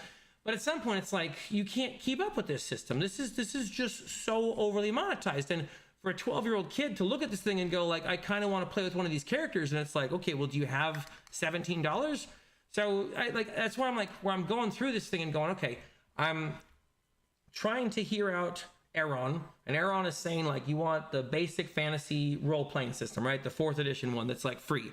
And I'm looking at it and going, okay, you know, it seems pretty solid, and I need to print out the whole thing so I can do the highlighter work on it, whatever. Because that really helps me to go through a system. I do terrible going through a system on PDF. But once I do that and I have that system, sure, okay, I have a free system I can recommend for people, and I would like that. But I don't know if everyone wants to play in a fantasy setting, you know, and even if it's like an easy system to jump into like Shadow Dark, I get the idea that, you know, for example, Landon's family getting into Tales from the Loop, I feel like, you know, hey, something that's like a thing that they like. I was thinking about like the Kids on Brooms, because his mom's big into Harry Potter. And then I thought, well, she also likes Stranger Things, so this is probably a good system to go with. All right, I missed a bunch. Great skirmish game. Okay, Free League. Okay, so Crafty Matt sent me some pictures on Discord. Thank you, Crafty Matt. Let me see. I'm trying to remember. I don't want to just pop open the Discord here while I'm still streaming and recording, because I'm not sure if you sent me something that you want me to show on here. I think it says, Free League, check out Death in Space for a sci-fi fit. Thank you, Argus. Let me check out Death in Space. Let's see, Death in Space. Is that reading the right? Death in Space. Deathinspace.com. Let's see, survival. Let's see. Come on, load. There we go. Whoa, that's a interesting cover. Incoming transmission. Death Flag contracts. We're happy to announce expansion of Death in Space. RPG Dead Flag contracts at collectible scenarios and tools to combine it all. Something they had for Gen Con. Thank you. Man, you're just filled with recommendations tonight. I'm going to stick that over next to Deliverance and the others.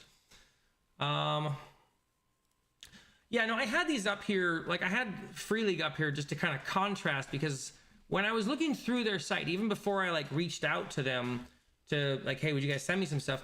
I wasn't bothered in the same way that I was with Modephius. Like when I was looking at the Modephius stuff, I was like, and then I saw the Elder Scrolls one, right? So this is like, you could get this tabletop role-playing game. I don't know, it's just like, I know you don't have to get these things, right? Like you don't have to get these things. But a lot of these kids we're dealing with are like, you know, they're playing like Roblox and stuff, and they're already like surrounded by a bunch of systems where they can never find the bottom of this purchase well, you know, like they're just constantly swimming and purchase. I get it. A lot of these game companies are going, we got to be like a mobile game, right? Like we got to never stop updating. Like we got to keep. And so I just, I don't, it feels weird to recommend that to someone, right? Especially if they're already trying to get their kid out of that system. And then you go recommend a real game system to that family and like, hey, check this out. Yeah, these, I mean, like, I think these models are really cool. These are the Corvus Belly ones. You all might be right. I think the miniature game hobby one is like the more difficult. No, it's the more expensive thing. Like you're getting into miniatures, you're getting into expensive stuff. I kind of don't. I still don't know what to do with this Edge thing though, right? Because this feels like too much stuff for one game. And maybe I'm wrong. Like, I mean, we were looking at that. That map and that map system for this really old game. I don't know. Again, I'm new to this thing, so when I'm looking at this, I'm going, this feels like a lot of content for a game. And here's the thing I think, like, so when I see a company that's making a lot of content for a game and it's spread out into like a dozen different books, I think like one of two things. This game must have been around for like 5 or 10 years or something, right?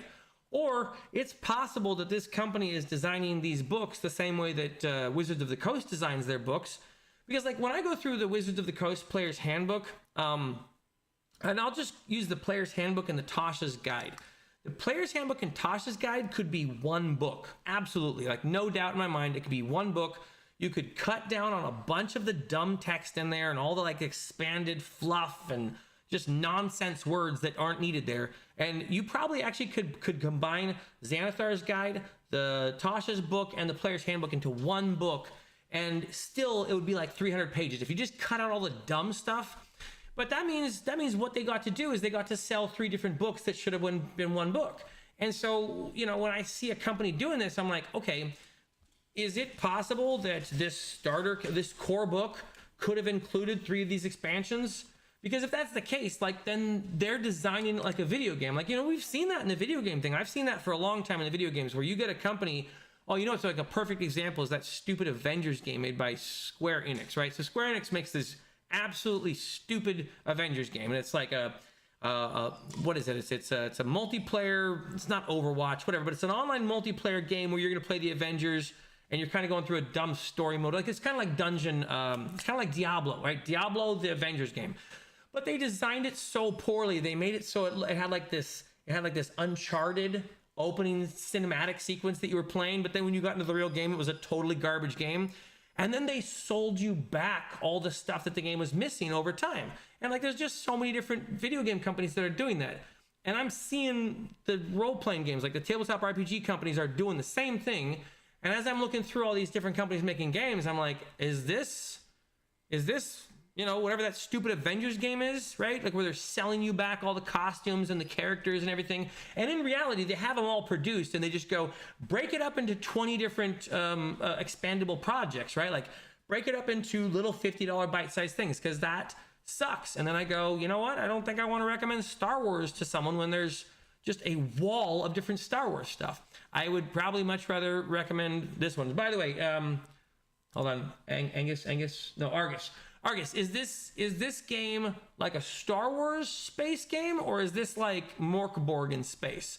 And I only ask that because like some of the artwork here is letting me think like, oh, maybe this is like a really dark sci-fi fantasy game. But I am interested in like Mothership, so I'm not like not interested in a dark fantasy sci-fi game. I just like I'll have to look more into it, but you can let me know if you know more about it. Anyways, I liked Free League. They look solid. The Corvus Belly game, I think I liked it because the models look so interesting. I'm probably not being enough discerning with like the different tabletop war games because I don't know. You guys might be right. Those are just more expensive. This was Kill Team. I was actually just looking up the new starter box that's coming out because this was. Even though we don't even play Kill Team, I'm interested in the war games that are making the cooperative versions of the war games. And Kill Team is one of the ones. It's a little more expensive of a box set. It's like I think their previous one was like $100. This one's $230, but it comes with a lot of terrain, which is nice.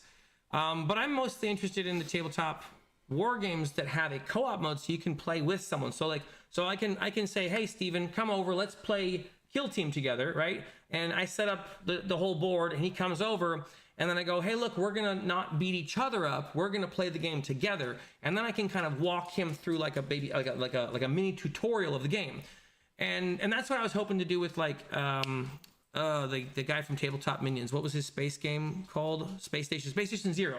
I was hoping to do that from Space Station Zero, and I really enjoyed setting up that game, and I really enjoyed the agnostic miniatures games, you know, and I think there's a few that I'm probably missing, like Rangers of Shadow Deep. Of course, Rangers of Shadow Deep is Modifius, but you know, I don't know, you know, it's fine. That game doesn't seem, it's like one book. So yeah, so I was looking them up as well, because I was also looking up, people keep recommending the Warhammer fantasy book, and I think I actually have that one up here somewhere. Now is Exalted Funeral. No. Okay, I must have closed it down. So yeah, I had who was it? Cubicle 7. I had their system up. I was looking at it, and I was looking through it, and actually it wasn't that many different expansions. You know, it was like 5 or 6 different expansions. They had a bunch of different systems. But everyone has like recommended them so much, like I was interested in checking them out. And when I looked at their site, like I was like, okay, there's only like 4 or 5 books per different system they have. It doesn't seem that trickled out. All right, I missed a bunch of things, so let me check up with here a little bit. Let's see. Okay. Crafty Matt says I can show it. See, I wouldn't share it if I didn't want people to see it. Internet being forever and all. That's a good point. Let's see. Crafty. Oh, cool. Okay. Thank you for telling me that, because so it's like an arcade stick. Oh. So you made this? How did you? I mean, like, how did you? Wait, hold on. Did you restore it? I see it says Sega Virtual Stick High Grade. Hang on, and then. Oh wow. Okay. So what did you do? Like, you restored this or put it back together? Huh. That's cool. And then you, oh wow, you're working on like, hold on, it looks like an Intellivision system or something. No, that's not Intellivision, that's an Atari system. Oh, cool. And then you have was that a PlayStation 3? And then I can't tell what that one is. I don't recognize that one. That looks like a Sega Genesis or something. I think one of my favorite, quiet. I think one of my favorite systems that I've thought about repurchasing was the Sega Dreamcast. I don't know. It was just. Alexa's here. Oh, is she here? Okay. Did she message me? No, okay. I don't think so. Do you want me to get Riker? I'll go get him here. You talk to. What do you think of the left boot? Let's see. It looks pretty good. Looks pretty good. I like it. Okay. Now, hold on. I gotta go grab Riker from the car and bring him up to bed. Bishop, hey, here. You start reading chat, okay? I was just at where Crafty Matt told me to check out his arcade stick.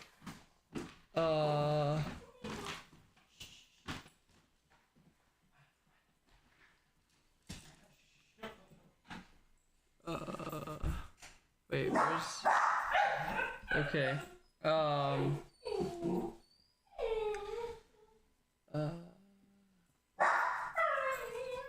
Okay, Ingetama, what's the most expensive rulebook TTRPG book you've paid for?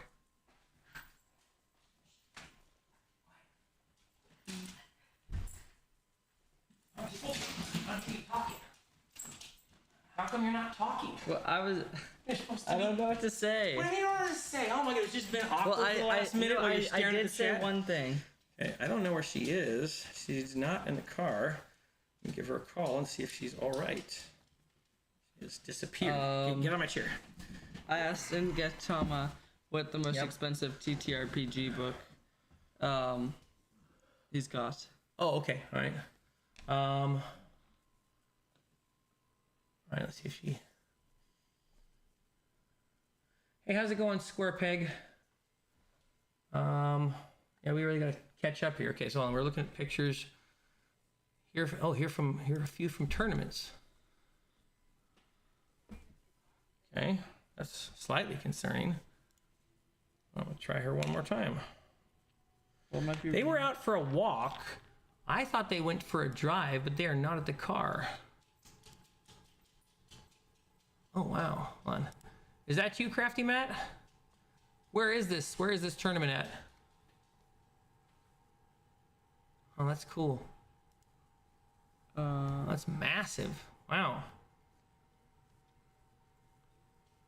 AJ Hennings, what's the most? Oh, I thought AJ was responding to Ingetama. Hello. Hey, where are you at? Oh, at the door. You're just outside? Oh, okay. Oh, is he asleep? Oh, okay. Okay. I see. Up the stairs. Hey, were you guys just out for a walk right here?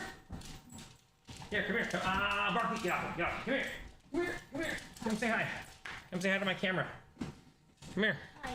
No, come say hi to my camera. Hi, I'm back. Here, you get. Oh, here. Come say hi. Daddy. Like right here. Say hi to that camera. Hi, camera. You got wave. Hi. Yeah. Okay. I had a great walk. What did you go do when you went to walk? I'll tell you the plans about the skeleton. You're gonna tell me the plans about the skeleton? What are the plans about the Yes. skeleton?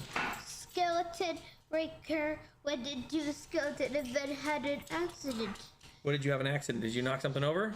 I knocked the side over when I tried to go through, and then Raker tried to go through the sides, and then I almost bumped and I fell down, and then he got hit, and then then his teeth. Who got hit? And then Raker keeps falling when he did not see him. Oh, okay. Did you crash? So you crashed into the gravestones that were up at our neighbor's house? Yes, Mommy, did you hear that? Did he break anything of their display? No, Okay. I didn't. I just knocked it over. Yeah. Hey, can we not crash into our neighbor's Halloween display? That's going to be really upsetting for them, right? That's our neighbor's Halloween display, so we don't want to attack their display. I'm sorry. Okay. I just want to watch a video You want to watch a video? What are you going to watch right now? in Mommy's bed. Okay. What are you going to watch that you're actually going to fall asleep to? Don't tell me something exciting like no cartoons, no Avengers. What are you going to fall asleep to that you'll watch? How about Fantasia? Fantasia, okay? Yeah, you want to watch Fantasia? Yeah. All right, you gonna be good? Hey, hold on, say goodbye. Yes, goodbye. Okay. All right. Ugh. Bye, Raker. Have a okay. good night, buddy. Hey, shh. Get out, Barkley. No, Barkley, be good. Good boy. Hey, Satori, how's it going? All right. Now I gotta go try and catch up.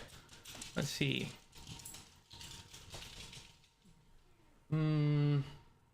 Okay, so you asked them about. Okay, so I think Thomas said he expected anywhere $20 to $50 for a quality core rulebook for a game. But he's all for having free materials for rules or starter adventures available, like Lancer or Pathfinder. And also, yeah, good evening to you, Ingatama. Hey, tell me a little bit about Lancer.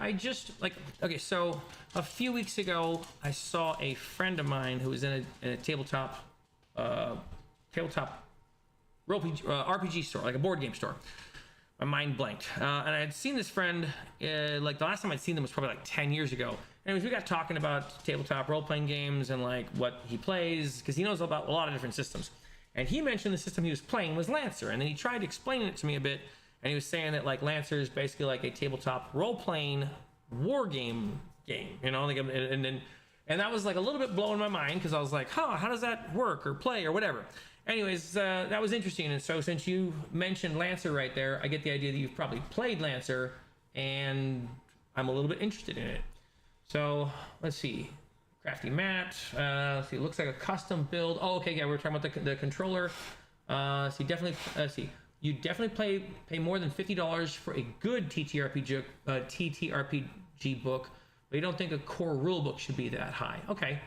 I like what Free League did with their Dragonbane starter box. Like I honestly believe that this game box would have had a dumbed down rules, the way that like Dungeons and Dragons does, because Dungeons and Dragons has like whatever their $20 or $25 box or whatever.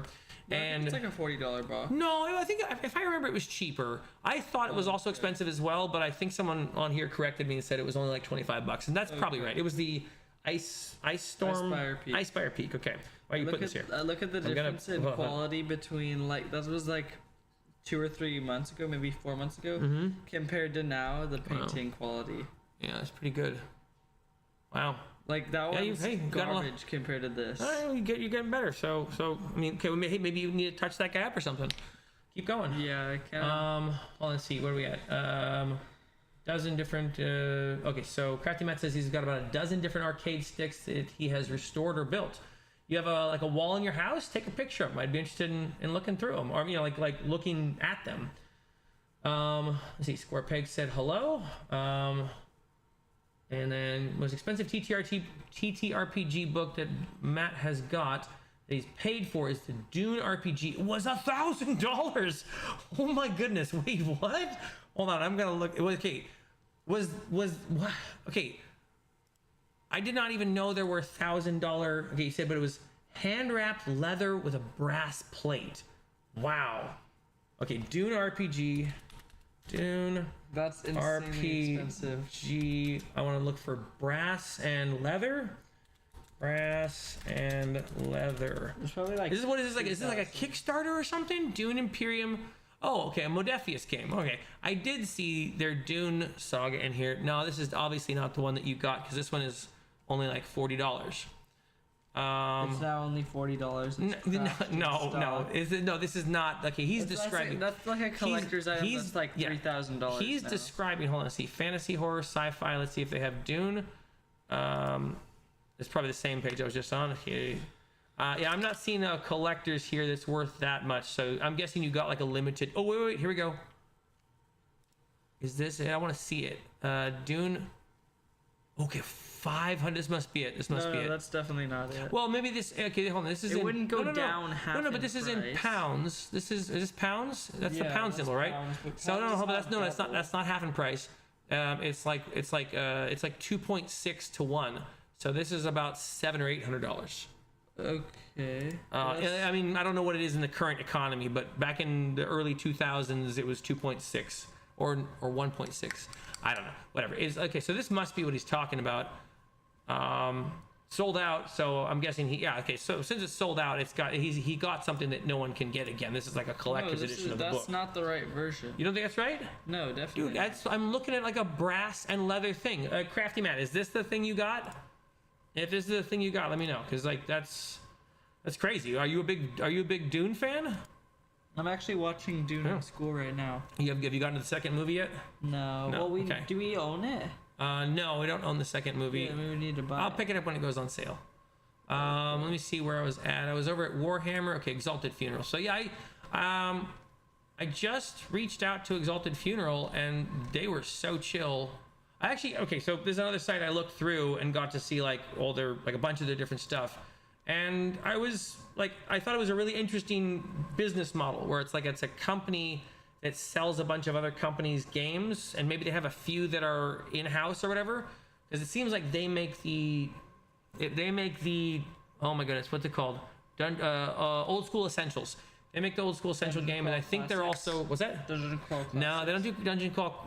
They don't do Dungeon Crawl Classics, but they also seem to be like the publisher or distributor of the Mouse Ritter games, and that's kind of what got me onto them initially because I was looking up Mouse Ritter. But yeah, I mean, I kind of like their business model. It doesn't. Nothing about their stuff offended me, and so I didn't have any conflict about reaching out to them and getting their products and then promoting their products once I understand how their games play, because their business model seemed fine. Like, it didn't bother me. Let's see, that was Exalted Funeral. Okay, so this was and this is Pathfinder Train. So the same company. So AJ, you're saying the same company that makes this thing makes Pathfinder Train. I didn't actually read that part of it before. So this is the Dungeons and Lasers. Yeah, I'm going to try and find their core box edition or whatever, because this seems like a. Oh wow, they have a giant tower. That's cool. Huh. I wonder if these are modular as well. Like, this looks like it might be modular. Like, you can actually take this apart and build it differently. Maybe. I'm gonna look. Oh yeah, it looks like it. Huh. That's pretty cool. Okay, in that case, this is very well priced because I have seen things like this, like modular terrain, that's very expensive. This is pounds still, so I guess it's like $200 for this giant castle, something around there. Let me see. Let me go back to where we were here. I missed a bunch of stuff. Mandalay. See. Okay. So Crafty Matt says that was the Mandalay Bay Event Center.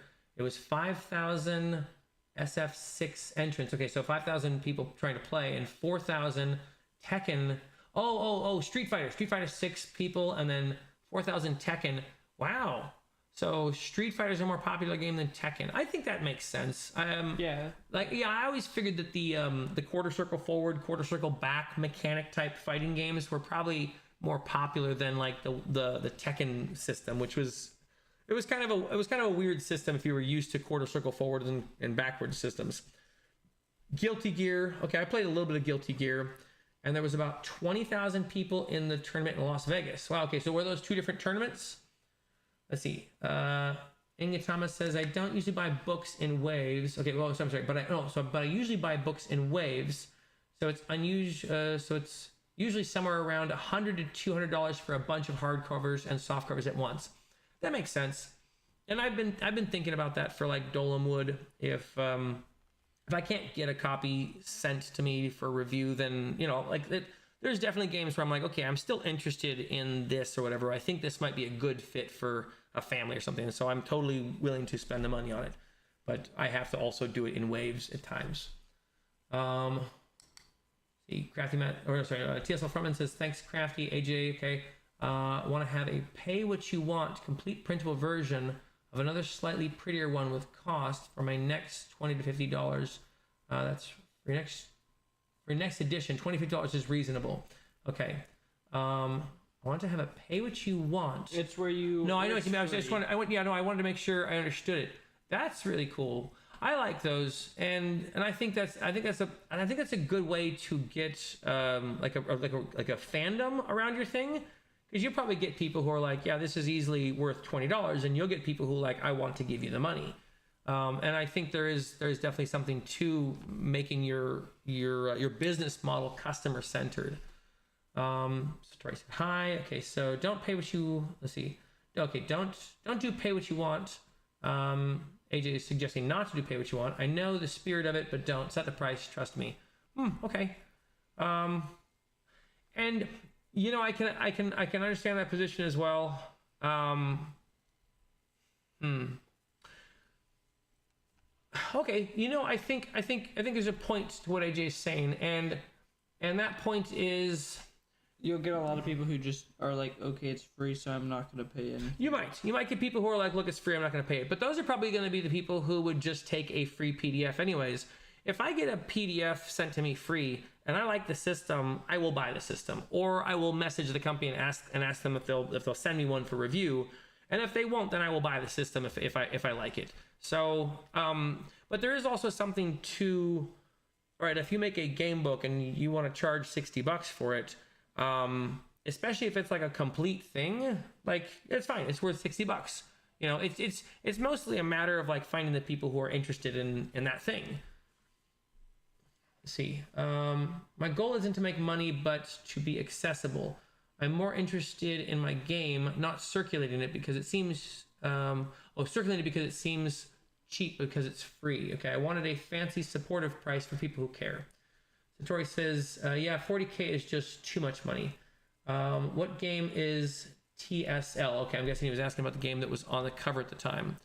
The game I'm currently looking... I think the TSL that we were looking at was Kill Team at the time. No, that one had the screen up. I'm not sure which one we had at the time that we were looking at, but I have a few others here that I actually wanted to look at. Let me close down Modiphius. Okay, Modiphius and Modiphius. All right. Yeah, I'm bummed about this one because I know I had a copy of this game and I cannot find it in my collection of nerd stuff. Even now I'm thinking about it, I'm like, maybe I didn't look good enough because I'm so positive I had this game. I even know I think I know the guy who gave it to me. He used to work at he used to work at KB Toys, and he was a really cool dude who used to like used to hold toys for me when I think I was like 15. I was still buying like X-Men and stuff. So he'd always hold them for me. I'd get to the store and they'd have them. And at some point he gave me a copy of this Star Wars Christmas special, which I watched part of and I was like, what is this nonsense? He gave it to me to take a look at, whatever. I'm pretty sure I gave it back to him. But then at some point, I think it was him who gave me this book. He just wasn't interested. Star Wars Christmas special. I haven't seen it, but I've seen the Ryan Jordan. It's just so weird. It is weird. Yeah. You can get an idea for how weird it is just looking at the footage of it. Let's see. Yeah. So this is one that bums me out because I know I had this. I wasn't even interested in RPGs at the time, but I had this game. Let's see. This is the Rebellion. Oh, okay. This is the Netrunner game. Okay. So yeah, I'm interested in taking a look at that. I'm going to also get a picture of this on my phone because sometimes I accidentally close down Windows. I don't want to get that website. Okay, there's another one. All right, this is an interesting thing. But there was another part of this game. Okay, and the other part of this game I want to go back to see. All right, there we go. That site. Okay. Let's see. At Bishop, okay, TSL frontman, I totally get it with your. Hang on, I jumped ahead. All right, most expensive that AJ Hennings has bought was $150 for one collector's edition. Most expensive game book he bought was a very well kept polyglot Bible that was from the early 19th century. I don't know what a polyglot Bible is, unless that's a typo. But interesting. How much was the Polyglot Bible from? Is that the one that was $150? No. You said $150 was for a collector's edition. All right, let's see. Inga Thomas says fun crunchy. Wait, what? What is a Polyglot Bible? That's yeah. I'm asking as well. Inga Thomas says fun crunchy co-op hero-based tactical fast war gaming and making personal mechs. Okay, this game I'm guessing. Hold on. Oh, okay. Oh, Lancer, great. Okay, I haven't played Lancer. Personally, just read through it. Looks super fun. From your talks with the guy who runs it, and from what you ran, its three pillars of play rules are light social RPG shenanigans. Okay, and then a fun, crunchy co-op hero-based tactical war game. Wow, that sounds really fun. Huh. I guess something about that reminds me of that. What is it? Heroes.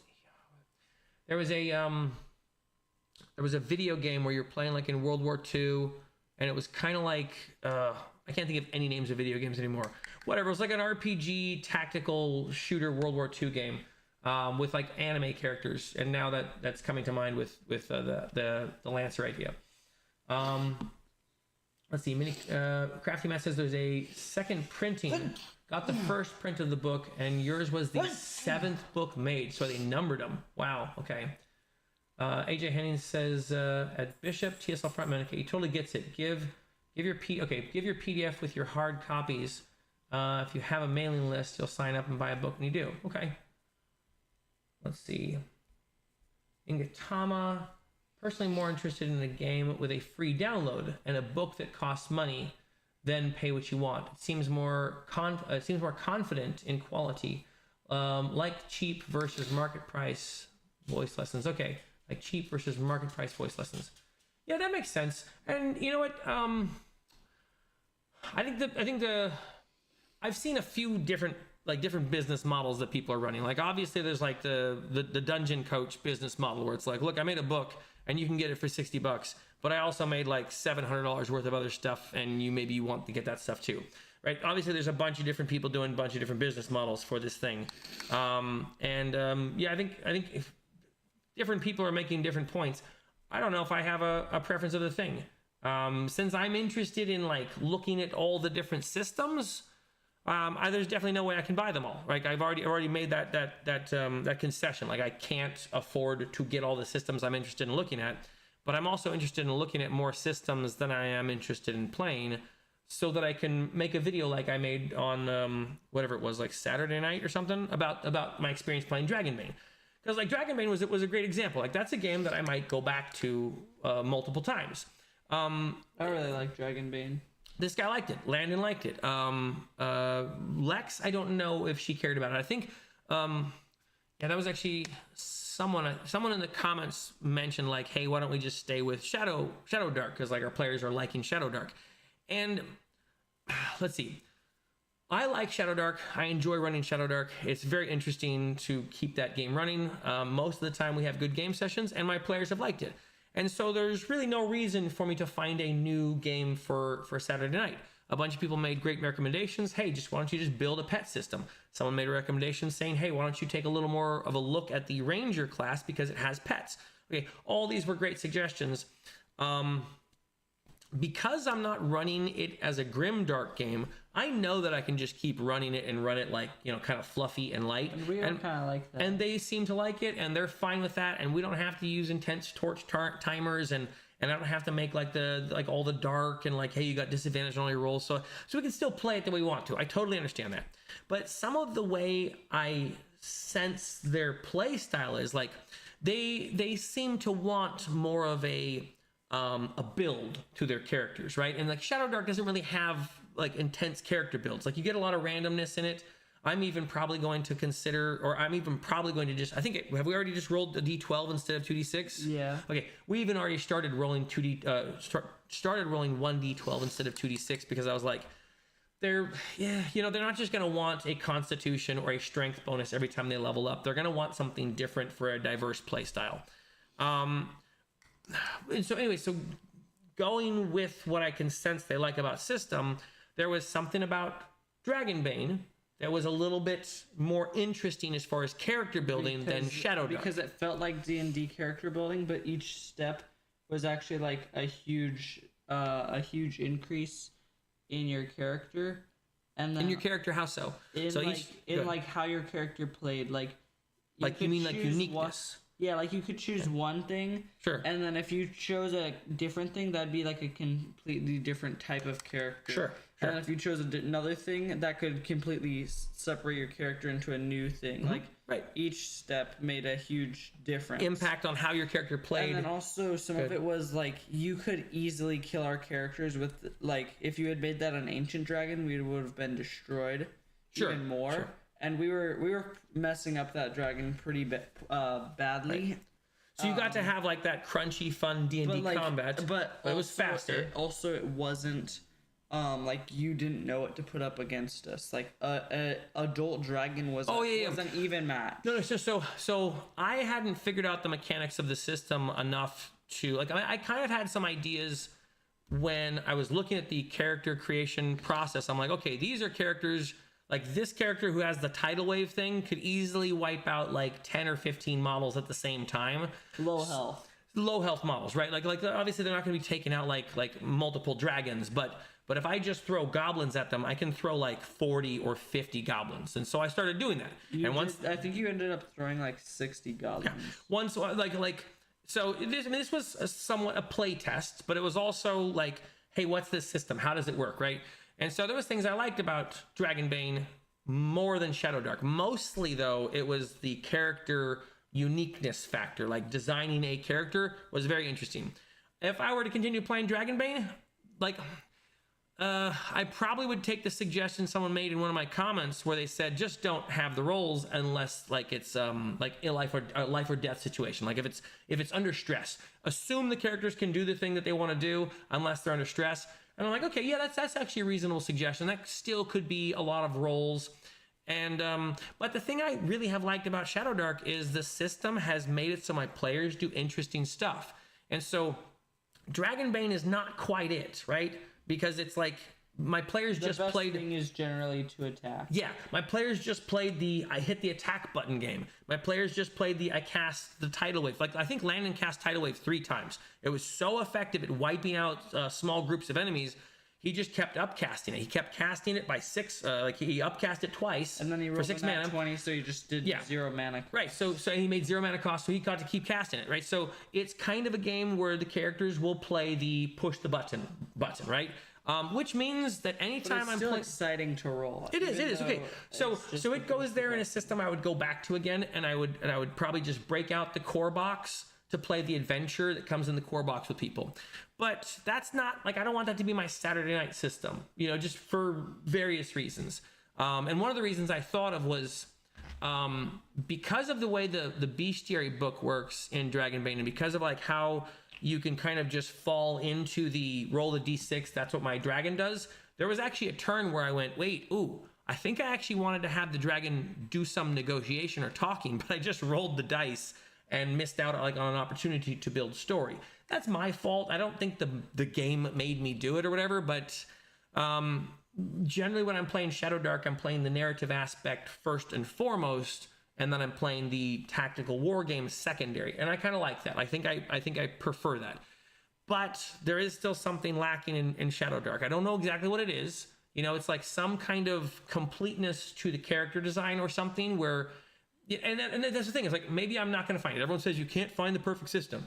But if I was to look at like Gary, I'd be like, yo, Gary found the perfect system for him, right? Like he found, like I go look at Gary's library and I'm like, okay, Gary obviously found the perfect system because he's got like 50 books of... For a group like ours, it's not possible to find the perfect system. Okay, and that's the thing. He's saying for a group like theirs, it's not possible. And I disagree. The more I hear about the Wild Sea game, the more I'm like, ooh, this one sounds like what my players are trying to build, like on one, like, okay, what they loved about Dragonbane and what they love about Shadow Dark, I think there's a system that merges those, so I just have to try and find it, right? We'll keep playing Shadow Dark for now, but once I learn the Wild Sea game, my thought is like, okay, maybe just transition our same setting, same world that we're playing in, into Wild Sea, you know? Make a Calamity or something, I don't know, like... when I get through the Wild Sea book, I will know more about it and sense whether it's the thing we're looking for. I'm way behind on some stuff here. Let's see. Oh, okay. Crafty Matt sent me some more pics. Let's take a look. I lost my mouse for a second. What am I looking at? Okay, hang on a second. Okay. Okay, so he says, this is what will happen to you if you keep going down. Oh, I'm not over. Oh. Hang on. Let me go back to Jacob. All right, there we go. Hang on. This is what can happen to you if you keep going down the rabbit hole. Okay, all right. So, oh my goodness. Okay. Well, these are, swords from the west. Claire. Oh my goodness, my eyes are not this good. And you're like, my face is all in here too. Okay, Claire something. Oh, that's an author. I can't zoom into that anymore. Is there a way I can, let me see if I can make this, see if I save the image. Oh, what is this? Okay, resize. No, okay, doesn't like that. Exists already. No, never mind. Okay. All right, I'm just going to keep trying. Okay. Game Master book. Okay, there's the Old School Essentials, Lord of the Rings, You Died, the Elusive Shift, Playing at the World something, second edition. What is that? What they're doing with more stuff. I can't zoom in. I'm already zoomed in. Like I zoomed in. Okay, judging me. It's okay. It's not a touch screen. Stupid. But make it like my laptop. Hang on. Okay, I'm still okay. So these are Old School Essentials. Those look like Old School Essentials compendiums, or those are the Dolemwood. Whatever you call it, zines or whatever. The field something. Okay, wow, you have so many of these things. These look like Dungeons and Dragons, but they look like old Dungeons and Dragons. This looks like the book Where the Sidewalk Ends from Shel Silverstein, but I'm sure it's not. Which one? Right there. That's probably his Dune book. Is that? No, that's too small. His Dune book's probably one of these heavy leather ones. And then, oh wow, a bunch of 5th edition stuff. I guess I wouldn't have pegged you for a 5th edition person, but you know, I guess everyone plays 5th edition a little bit, right? Hang on, I missed a bunch of stuff back here. Let's see. Printing. I want to keep looking at these pictures, but I also want to catch up. My compulsive mind tells me that I've missed stuff in the chat, and you guys give me such good suggestions of like systems to look up that I'm like, you know. All right, let's see. Hold on. No. Discord, sent more pics. Okay, yes. Dungeons and Lasers is some of the best bang for your buck on the market for their stuff domestically, not Kickstarter, game funded related. Buy it on Miniature Market. It will save you loads. Interesting. Okay. And it says, TSL Frontman, I'm the TSL. The question coming from the inside of the house. The question is coming from inside the house. Cute. I have the Last Unicorn Games Dune book as well. It's a super rare, as copies were not supposed to be sold. And we're supposed to be recalled and destroyed. Okay. TSL Frontman says a polyglot is a person who knows several languages. So a multilingual Bible, you imagine. Interesting. Okay, cool. Okay, and Gary agrees. No multiple languages. Polyglot Bibles were of heavy use for immigrants back in the day so they could read the Bible in their native language. It was also good for scholars to see variants via translations. Gary says, I think I'm going to use Torch Timer for your Savage Worlds game. Interesting. How would you implement that? And what like, okay, for your pirate game, I'm guessing, or for the archipelago game? Let's see. Oh, yes. Okay, hold on. TSL Frontman says, Tidal Wave may need a nerf at my table. If something is always the best choice, then it really isn't any choice. I probably could have played a little more strategic with my goblins, but I also get the sense that my characters or my players really enjoyed that. Yeah, I got the sense that Landon was really enjoying wiping out whole hordes of minions, so I played them a little bit aggressively so he could get these big hits on them. I could have been very strategic with the characters into packs of one. Yes, little packs of one. That would have been silly. Spread out by 14 feet. Yeah. All right, let's see. Hang on. What does it say? I'm missing something. My eye itches now. Okay. Oh, and in answer to my question, he's a huge Dune fan. It is his favorite science fiction book series and sci-fi setting. Interesting. See, yeah. Okay. And TSL. I'm sorry. And Crafty Matt says, I'll know about Wild Sea in a few days. The books are on top. The novels. Okay. The novels in short series. Okay. Open a browser. We'll zoom in. Oh, okay. Thank you. Okay. So let me see. Save image. Okay, it's open in browser. Oh, open the Discord browser. Right, okay. Is that a thing I can do? I don't know how to do that. Oh, there we go. I see it. Open in browser. Oh, that is a lot better. Okay. Oh, wow. I can even zoom in. Whoa, my goodness. Robert E. Howard. Oh, these are the Conan ones? These are the Conan ones, aren't they? I had a good conversation about AJ about the Conan books. Got an interesting perspective on it. It was helpful.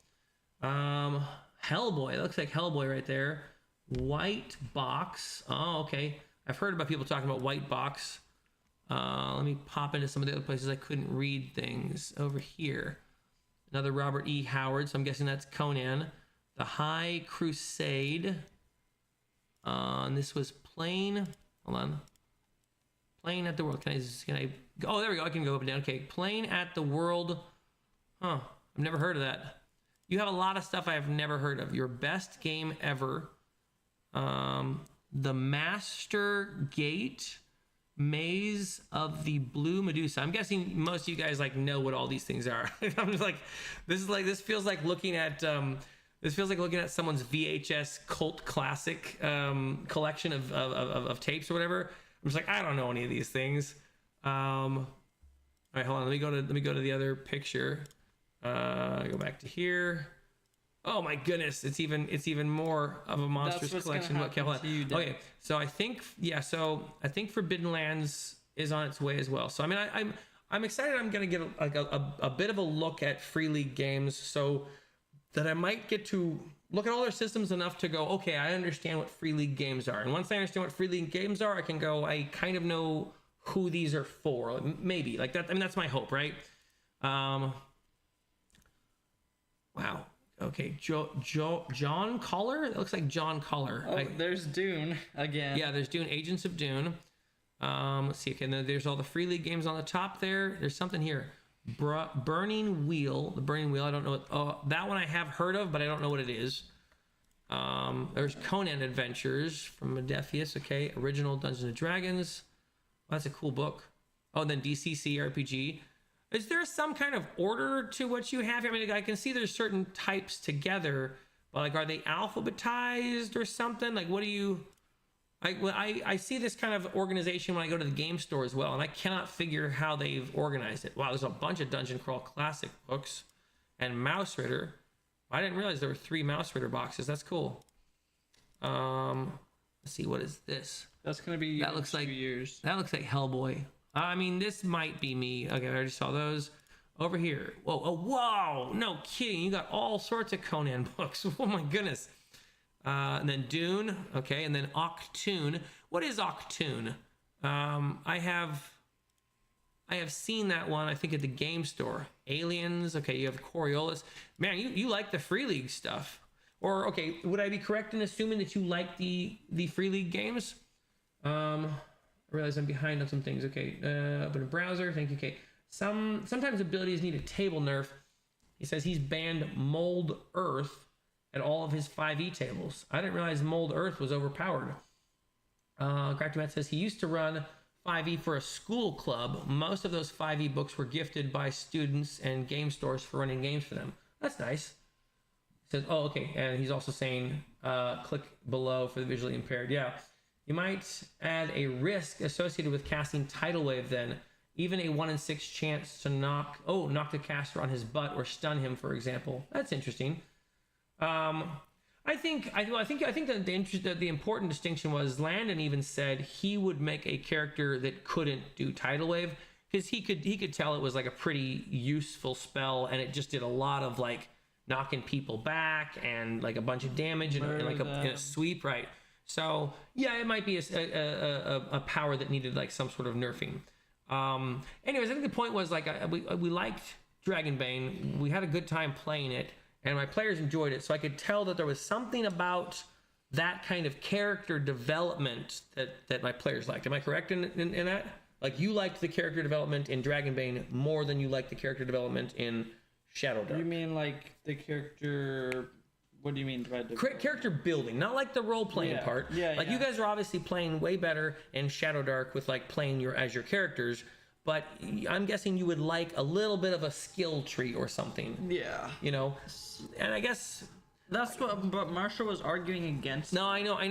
And then you just sided with Marshall. What do you mean? You did. You just sided with Marshall. Hold on. Marshall was arguing against what? Marshall, you were saying like you could get some sort of unique ability every level, every odd level, or I was only suggesting that because I detected, I sensed. You and your mom and Landon. Robert not so much and Lex not so much, but I had sensed. Landon didn't care. No. I sensed it from how Landon plays. Since Landon is playing, so I like over the last few games, I have sensed that Landon is bored of his character. Like he's bored of having a cleric that doesn't do anything well. Yeah, he really doesn't do anything. Right, and so the thing I offered him was like, look, we can just, your character already kind of gave themselves over to the mushrooms. They're going to turn into a mushroom. You could just be a wizard or something. Pick some kind of class that you'll actually have fun with. But I've already detected that Landon is bored of his character because he keeps doing subversive things. Like he keeps working against the group. And so at the current moment, like he doesn't know how to play his character and he also doesn't know how to have fun with his character. So something's off with Landon's character and I'm trying to fix it somehow, like either by giving him a new character or adding something to the game. I don't know. Maybe I'll even suggest he be like a ranger or something because he wants to get a pet. So, all right, hang on a second. Let me go back to here. Somebody's okay. Use okay. Also click on the open. Okay, you might add a risk. Okay, help the white box. Oh, you help develop white box. Okay, so what is white box? And if you've already answered it below, don't bother answering it again. I'll get to it in a second. But what is white box? Okay, so yes, for your setting, it would take effect. This is regarding the torch timers. It would take effect whenever the characters enter a dungeon crawl setting. Interesting. Okay, yeah, that could. I mean, I don't think I actually have an issue with the torch timer thing. It's not really something our group would like a whole lot. I don't know. Like even myself, I'm struggling to figure out what's interesting about it, right? Like so you have a torch, okay? So now your character can't hold a shield because you have to hold a torch, and you have a sword, okay? So you have your sword and your torch, or your wand and your torch, okay? Well, it's not like bad for a wizard. Wizards no. Really matter. Sure. The wizard is holding their rope that they cast light on, or whatever. The priest or whatever. Okay, so you have your one hand with your torch and you have your sword, okay? And you're fighting against the monsters, and the monsters are trying to attack the torch and to knock it out so you can't see or whatever. And so then you don't want to spend like an action of your turn relighting your torch, and you have disadvantage on all your attacks. And it's like, okay, mechanically it's basically like you're now fighting against a bunch of characters that have advantage on you all the time, right? So you're getting flanked or something. And I'm like, okay, I mean, it's kind of interesting, right? And it's already kind of a hard game where my players are constantly having to try and negotiate their way out of a fight, which isn't going to work this next game.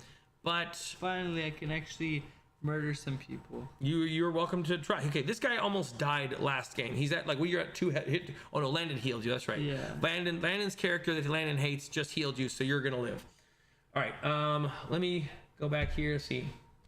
Okay. So yeah, if you, Gary, if you, I'm interested to know what you think would be interesting about it, because mechanically the idea of, like, I guess I'm just not visualizing it well, and maybe I haven't used it enough in the game to get an idea of like how it works well for your players.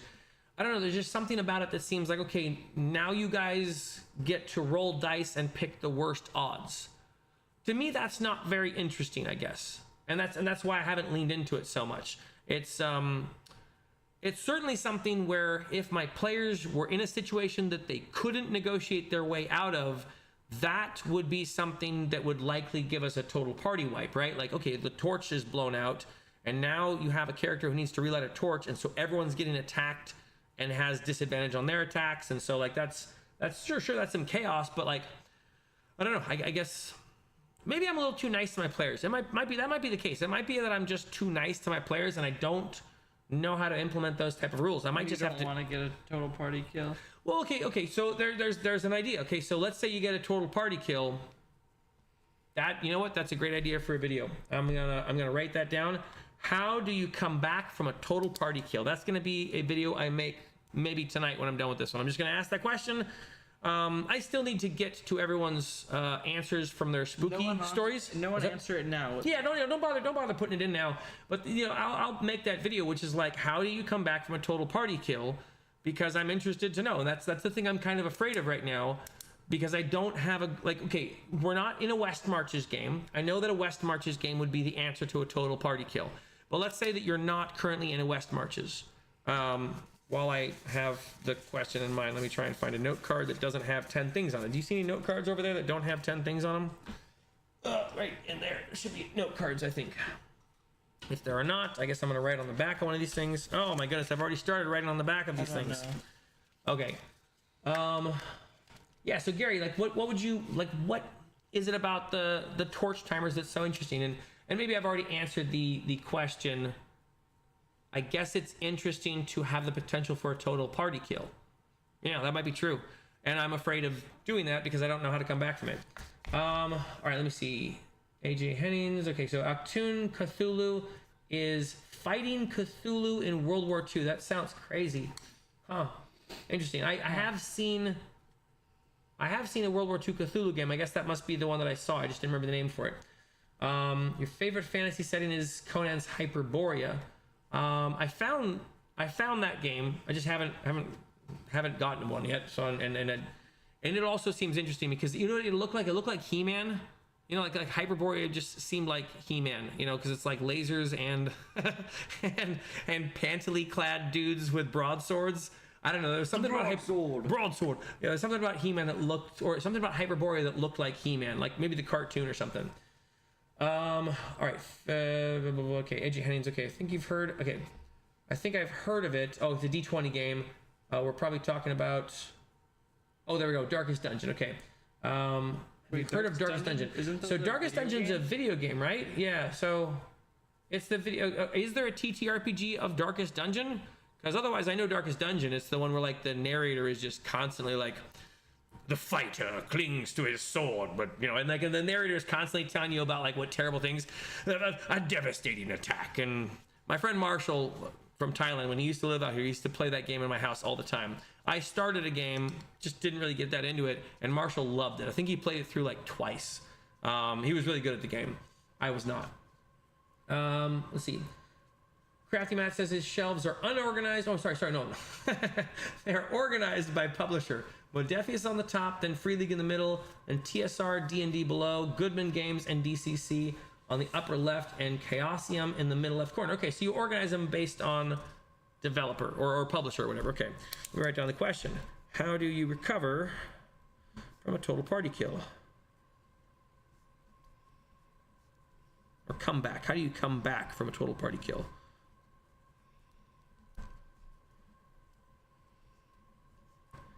ATPK question. Okay. I'm gonna leave that on my phone so I remember it, because these always end up staying on my desk. Okay, I think I saw most of the ones in here, except okay, I saw Borderlands somewhere. I thought I saw Borderlands. There we go. Into the Borderlands. Okay, I thought that might have been the 5 Leagues from the Borderlands. Oh, these are D&D books. Oh, okay, so these are all like D&D modules or adventures. Basic role-playing game. Okay, this is the Universal Game System. I'm gonna try and look at that one because I've never seen that system. The Universal Game System. I think it's something kind of like Savage Worlds, where it's a game system that you could play any setting in. Well, that's but cool. But I don't know how it plays. I just know that it's like a universal game system. So, oh, whoa, The Witcher. Oh, he's got, see, the Star Wars source book, and this is this is that book that, yeah, okay, I gotta find one of these at some point, just to complete that thing in my brain that says you should have that. It's in a bin somewhere. Hollow Earth, Cyberpunk, Robotech. Against the Dark Master, the classic game of fantasy adventure. Player's Handbook for Dark Master. Never heard of Dark Master. I mean, I haven't heard of most of the games that you have on your shelves. Okay, a bunch of DCC books, and then Weird Frontiers. What is Weird Frontiers? Those look like Cthulhu, guys. That's kind of cool.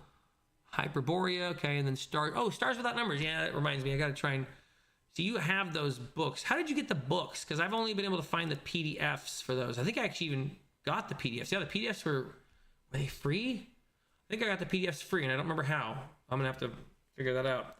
All right, hold on. That was one. All right, let me see. Oh my goodness, we still have like 3 more. What are all of these? A bunch of Savage Worlds books. Hey Gary, look at this. He's got a giant collection of Savage Worlds. There's no way for me to zoom in on that without it getting really blurry. Was he the one who was teaching you Savage? No, Gary's the one who's been teaching me Savage Worlds. Oh, this is. And Gary says we got to play Savage Worlds. Yes, I agree, Gary. Help me make Hulk. No, he knows. Last time we just got distracted talking about all sorts of other stuff. So this time, yeah, we got to try and make some Avengers and Hulk. He's gonna help me make some characters, and then we'll try and play the game. Wait, I want to be there. I don't want to make Hulk. You want to be there for making Hulk? Yeah, I want to make. That's gonna make it harder for scheduling. I'm gonna have a harder time scheduling if you got to be there too. Well, you guys can make all the other. So we can make a bunch of other characters. Okay, so he wants to be there for you, helping us make Hulk, Gary. All right, let's see. Dark Tower, Roltmork, Call of Cthulhu, classic prop set. What? My goodness. More Call of Cthulhu. This looks like it's in a closet. Oh, this isn't a closet. He's got hangers there. So these are his not used as much systems, I'm guessing. Like he doesn't use these as much. What is that? This is Astonishing Swordsman. Something that looks like, I can't read that. It's like in weird font.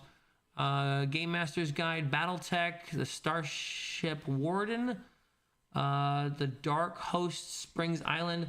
Man, you got too many games.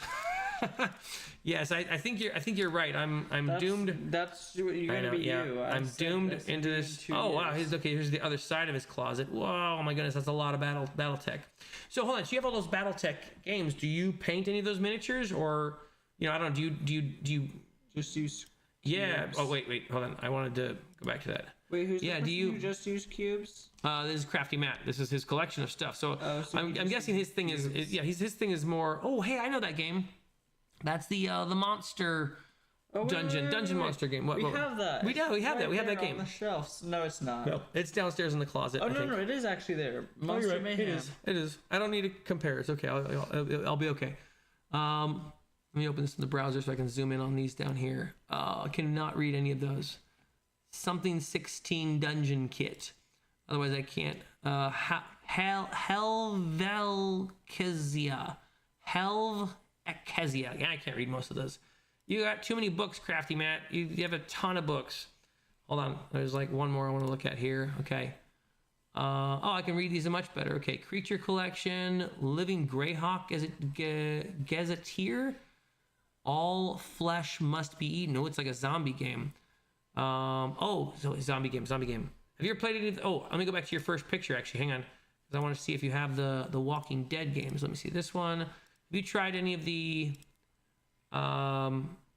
It's Free Leagues that makes Walking Dead, right? Have you tried any of the Walking Dead games? I see it looks like it says Mutant. Yeah, Mutant Year Zero, Coriolis, Twilight 2000. I don't see any of the Walking Dead games here. If there is, maybe it's like that symbol there. That is a Free League game. Oh, this one's probably Vaesen or something. I don't know what that one is. I don't see any of the Walking Dead games. Yeah, I'd be interested if you played any of those, if you like them. I'm interested in like a zombie apocalypse game. It'd be kind of fun. Let's see.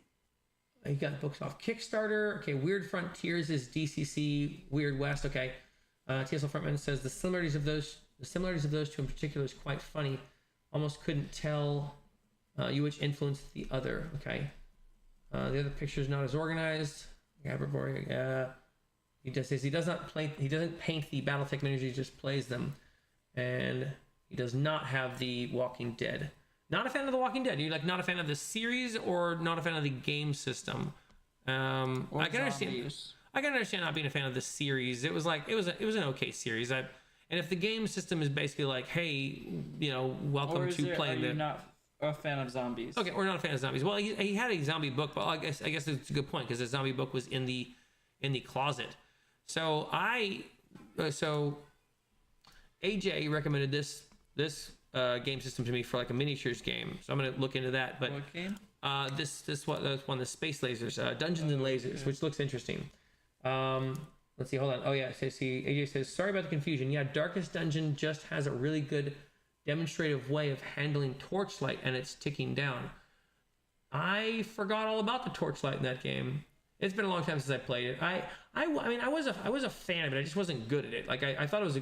I definitely liked watching Marshall play it. Like I was in a game I enjoyed watching someone play, because like the whole time I'm rooting for his whole. I'm such a bad friend. The whole time I'm rooting for his whole party to die, because like that sucks and that can happen. And there'd be times where like he'd come back from a dungeon and he only has like one person left, or he's got like a bunch of people and they're all spooked, or they got like, I don't know, they got like dungeon aids or something. And so, it was a really fun game to watch. It was not a fun game to play. I did not enjoy playing that game at all. I do suck. I wasn't good at it. And it's just one of those games where it's like so much bad stuff can happen to you really quickly. This is a game I discovered today because apparently it's like a Christian tabletop war game or something. The theme of it seems like it's aimed to be a Christian tabletop war game, which is very interesting to me. I didn't know that.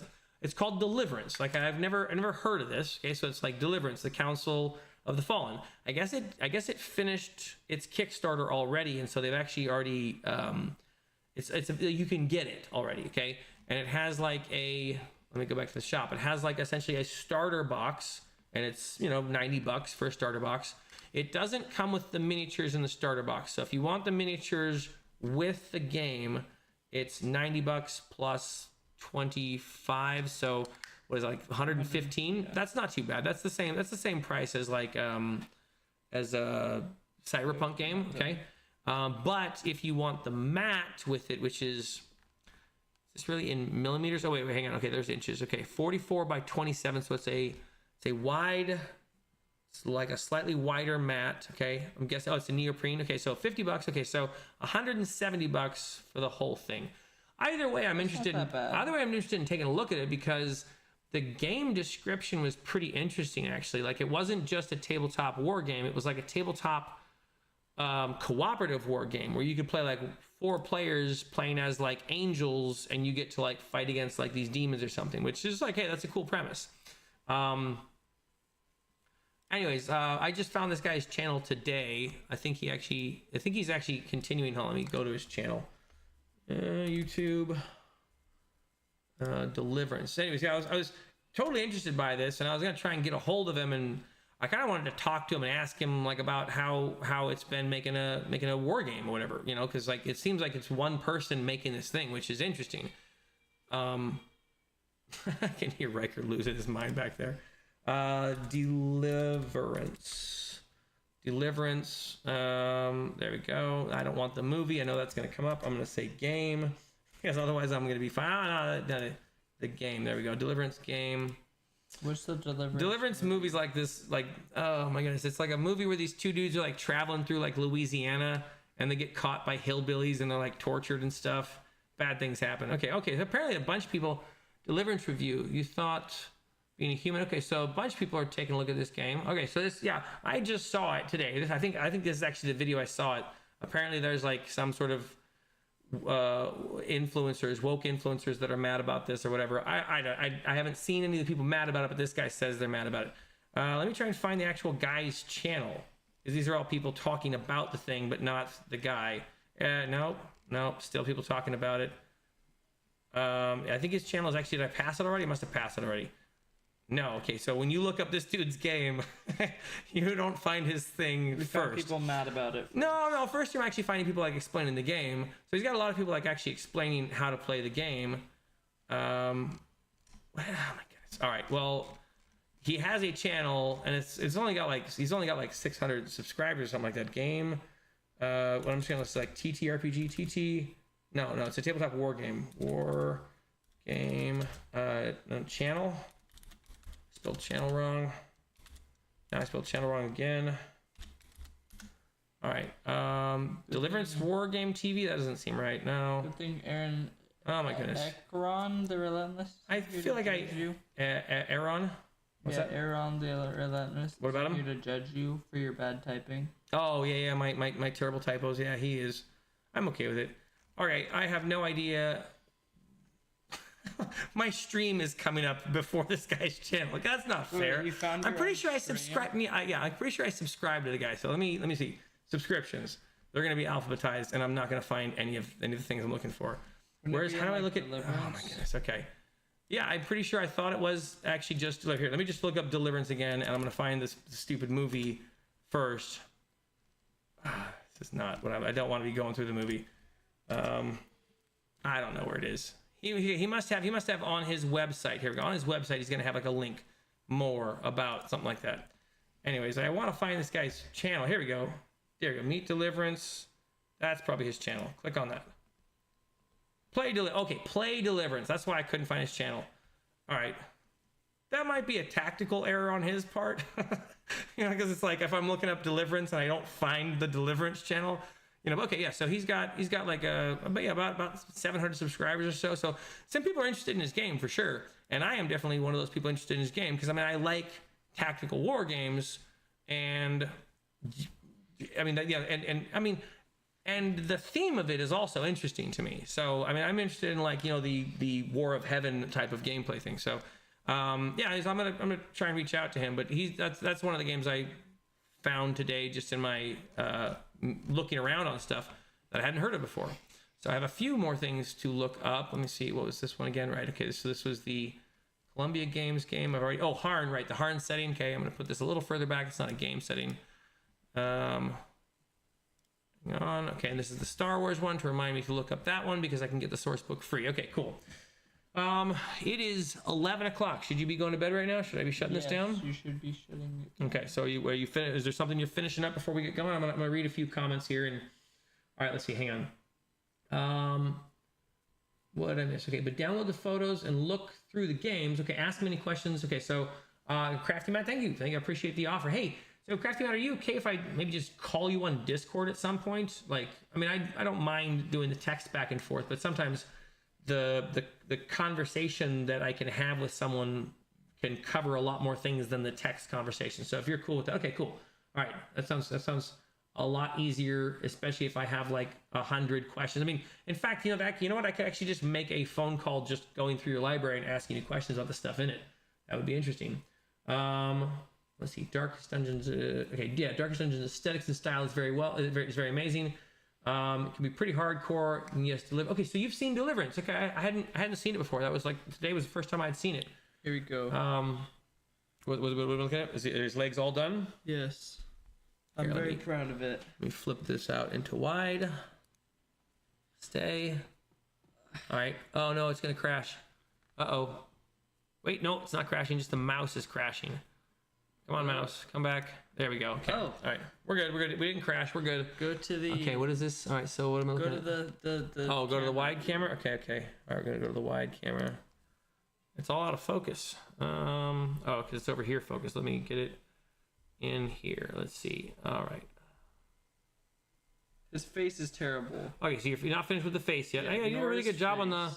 on the lines. You got to get his belt. Yeah. Ignore the belt and the face. Otherwise, he's almost all Here, done. get that light in here. And the front side of his cape needs to get the front fixed. side of his cape needs some fixing. Okay.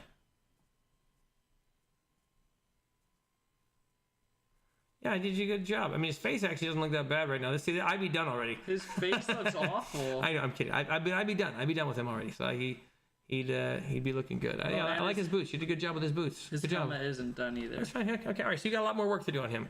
Okay, I'm gonna put him down here. You know what I'm totally paranoid about now is this camera coming off of here and falling on whatever miniature that is. I'm so worried about it because like this is a heavy like this would crush no, I know, 1, 2, 3 miniatures. Okay, that's why I'm gonna move this camera over to this side. So if that grip falls off of there. No, put it like flip it on here and move it there behind. Okay, so I need to get a giant robotic arm. That'd be a really good angle. That's not helpful.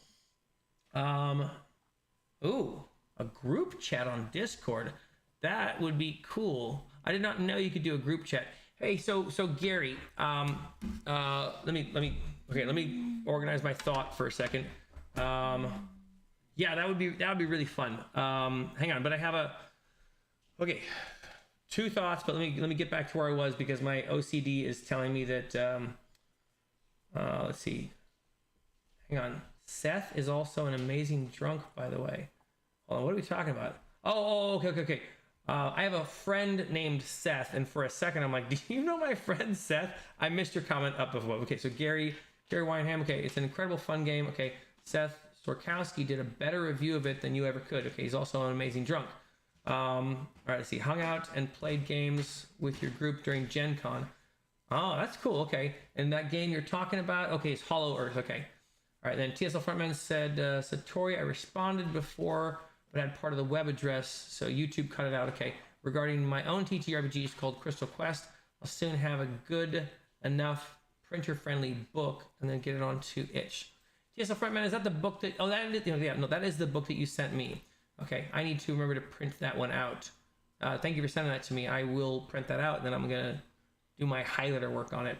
Now that I've figured out a way to actually go through the books with highlighters, because initially, like if I have a book, like sometimes they're just daunting to me. Like a PDF is, I just don't even know where to start because I start reading and I'm like, oh, skip, do I jump around, whatever. But once I have like a physical book, it's so much easier just to like find rules and highlight them. And I actually had an enjoyable time. So yeah, I'll start printing out your Crystal Quest book. How many pages are in Dragonbane, it's like 210 pages, but it's pretty big font. It's pretty big. I mean, you highlighted all of them? No. I mean, I went through all the pages and highlighted all the stuff where there was rules mechanics. I didn't like highlight all the inventory stuff, but yes, on every single page, I tried to highlight whatever was a rule to the game. Uh-oh. So if there was anything that was like a rule, I went and highlighted it, which also helped me to remember most of the rules. And I was much more casual about running it the second night than I was the first night, and I even found stuff that I was doing wrong. Let's see, hang on. So he's talking about play games with me. Okay, I'm not sure. Okay, so Gary says he's not sure if he could ever go to Gen Con anymore, but the idea entices him. Okay, where is Gen Con, by the way? Crafty Matt mentioned to me the Strategic Con that takes place in California, and I'm super interested. Is that a war game thing? No, yeah. It was the gaming convention. I'm definitely going to be going to it this year. If I think it goes in February. It's in February, May, and beginning of summer. And I don't know if I can go all 3 times, but I would at least like to go to the February one just to, I don't know. It sounds really exciting. Bring my camera or something like that. Take some pictures. Talk to game developers. That would be really fun to connect. All right, let's see. Not sure. Okay, I already got that already. Okay. Sorry, I'm mumbling now. Yeah. Discord Discord group would be really cool. Okay, so two thoughts. So Gary, you already talked to me a few days ago about the possibility of doing like a conversation and putting it on YouTube. Doing a conversation about Savage Worlds. Like we could just talk about the game, whatever. And what I thought about was, okay, so this guy that I already mentioned, I actually don't know his name, but this guy who has the channel, I'm gonna forget it again. Hang on, it's something about Bob. What about Bob? No, it's a play on words. What was the thing? Ticking Time Bob. See how bad my memory is. Ticking Time Bob. Anyway, so that guy tomorrow, where I'm gonna call him up at like 9 or 10 in the morning, whatever, and we're gonna talk about Pendragon, right? Because I'm interested in learning about the system, the system.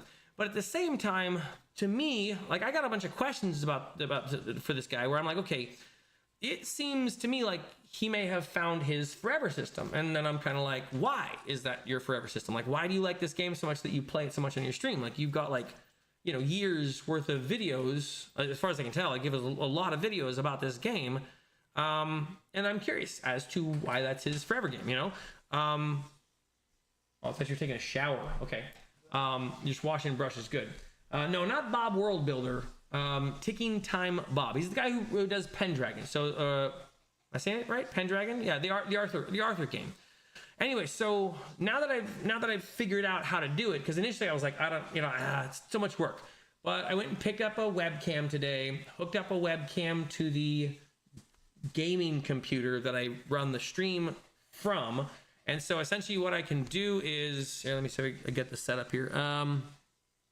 Oh my goodness, go to Jacob, okay, and now that I'm on Jacob, okay, go back to here. All right, let me go back to, I got a server down in here somewhere. Here, okay, here's my server. I can go here, I can go to general, I can go to video, and now I have a web camera. And essentially I can do what people do with this now, okay? Because like that was like my holdup was like I didn't have like a web camera to work it on. So I have that. I have the headset thing worked out, and I think I got everything fixed in Discord to work with the Go XLR. That what I can do is I can record conversations like that. So I can now have a conversation with this guy Ticking Time Bob, and then I could do it with you, Gary. So we could basically just, I don't know, talk about. Hopefully we don't get into politics. Hopefully we stick with Savage Worlds. But yeah, essentially have a conversation about Savage Worlds. Let me hang up on myself. Okay. Anyway, so that was my thought you know, hey, I'm glad you're on. I can ask you about that. If you would be interested in that, we can, let's see, this week, maybe Friday, we could do a video about Savage Worlds, and I will try and stay topical. But what essentially I'm going to do is I'm going to have questions, again, like for this Ticking Time Bob guy, like why this system? How'd you get to play this system? What other systems have you played? Why did you choose this one? I'm trying to figure out why someone stays with one system, right? And especially such an obscure one like this Pendragon one. And for you, Bob, or for you, Gary, it would be like, why Savage Worlds? I mean, I think I know the answer a little bit, but I'd want you to answer, right? So, all right, let me see. I missed some things. Okay, so regarding a group chat, yeah, that'd be fun. It'd be fun to, like, yeah, I mean, all of you who are still in this thing right now, it'd be cool to just get a Discord chat going and I don't know, pick you guys' brains. Wait, how did you not know you could have a Discord group chat? I did know that you could have a Discord group chat. I didn't know that I could have a Discord group chat with these people, right? I was aware of the fact that you could do that. I didn't know that these people would be interested in Discord group chatting with each other. Yeah. But no, obviously, that's something we could do. I mean, in fact, we could probably play a game system. That would be fun, too. Like, if anyone wanted to do, like, a one-shot or something, right? Yeah. Everyone in a one-shot. Yeah. And it's like one of those movies where everyone's, like a level 1 character, and like, you're just getting picked off, like, super easily. Yeah, that'd be fun. Fun. Well, okay, it'd be fun to play... It'd be fun to play in a game. It'd be fun to find someone who was more of a forever DM than me, so that I could actually play a game. Like okay, so yeah, this week I'm playing in Crafty. No, hang on, Salty Nick. Which, by the way, if any of you are interested, here, if any of you are interested, I'm just gonna show his server. Salty Nick's. Yeah, I know he's totally okay. I'm fairly certain he's okay with me promoting this thing. How do you see the server information so you can find it? Whatever, it's Salty Nick's Pirate Week. I'll try to remember to post a link in it, but it's in another one. If you want to get on one of his games, he's got a schedule going this week. Let's see, he's got one spot free on Wednesday. If you want to play Pirate Borg, just join his channel and sign up. You click over here, and he's got I think 3. Okay, let's see, one spot free. Okay, so Thursday is full, but he's got 2 different spots free. He wants more people to play, and I think if more people sign up, he would accept them in the game. But he wants to get full groups if possible. I'm going to be playing on Thursday and tomorrow, Wednesday. No. Tomorrow's Tuesday. I lost track of what day it is. I'm gonna be playing Wednesday and Thursday in the pirate board game, and one of them is like a narrative thing, I think. Yeah. So, hang on. Let's see. Yeah, I know you did, Crafty Matt. You definitely pushed me down a rabbit hole. Hold on. Okay, so Pendragon. Okay, so Pendragon is an amazing system, but it's not for everyone. It's a game where you cannot act however you want, but you must act as the dice roll. Okay, I'm even more confused by this now. Well, you'll what are you go handing over me? tomorrow. Okay. Yeah, I'll learn about it. It's Okay. finally actually pretty clean. Okay, cool. Been sitting in alcohol for like 2 days. So if you roll merciful versus cruel, and you hold on, if you roll merciful versus cruel, and you roll cruel, you must act cruel. Wow, that's weird. Huh, that's very strange. Okay, but that's a part of the game system's charm. It takes you out of your role-playing comfort zone. Interesting. In Pendragon, you are role-playing another person. Okay, so I think that's a game system that I would probably have fun playing with multiple people. Now that you're describing it that way, I think for me, the idea of playing in a one-on-one game with just a DM by itself like that, I think that game system is one where I would like to have 2 or 3 other people at the table with me. I think I'd be less interested in. I'm reading AJ's thing. I think I'd be less interested in playing that game just by myself. Okay. Let's see. We're TTRPGs. We love talking. It's our kind of thing. No. And I noticed you mentioned, AJ, that you mentioned Rod. Let's see. Also, Rod needs to touch base with you at some point about the NDA stuff. Okay. I'm very excited about that. I'm very excited about that. I still don't know how much I can say about the thing that you're talking about an NDA thing, but I'm excited about your thing that you're talking about. I'm gonna, keep it cool. Wait, what did he say? He said he has an NDA ready for me to sign or something, or some guy he knows has an NDA ready for him to sign. Okay. The window is widening by the day. Okay. What's an NDA? Non-disclosure agreement. It's basically a legal document I sign where I can't if someone has like if someone has a game system that they're working on, just hypothetically, like let's say someone had that, I can't go sell it or something. But I can't make it my own thing. I'm promising to be honorable essentially with a legal document. Okay. It's like a handshake or something, and it's an online handshake. Yeah. Get that off. What am I getting? The lid. Oh, the lid. You stuck the lid on the. Oh my goodness! What'd you do, dude? What did you do? This unscrew? It screws, I guess. Oh my goodness! It screws backwards. Okay, I need my pliers. I think you just broke our soap container. I don't know how anything's gonna do anything with how you. I pushed it down and now it's stuck. Just trying to finish a thing. How do you? Oh, you pushed it down. Yeah. I think you got it stuck in there. Oh my goodness! That's All right, okay. hold on. I'm still trying to. There we go. I got it. I think I got it. Part of the system's charm. Okay, so takes you out of your comfort zone. Okay, we're all right. Read all that. Nate's just trying to sucker someone else into GMing forever. I mean, okay, I already talked with Landon about GMing our games a little bit. He's interested, and he's interested to learn too. Now that he's going to be running games for his mom and dad, he's interested in and his sister, right? He's interested in learning how to do it better. So I was asking him hey, would you like me to? I asked him would you like me to get the towel, put the towel on the bottom of it, and so it's something dry. Get the towel. I was like, would you like me to teach you what I know about making like a hex crawl or whatever, And he's like, yeah, totally, that'd be cool. So what I thought about doing actually was just starting a video or maybe doing a live stream on my phone with Landon and just walking him through the basic things that I know about how to make a hex crawl and whatever else, and then having him do it in real time, and that way it's hey, here's a kid, a 14-year-old making their first hex crawl in a world, and it would be a Tales from the Loop one. But I thought that'd be cool. I asked him if he's interested, and I think he is. He likes being in the videos. Okay, all right. You are such a distraction. Hang on.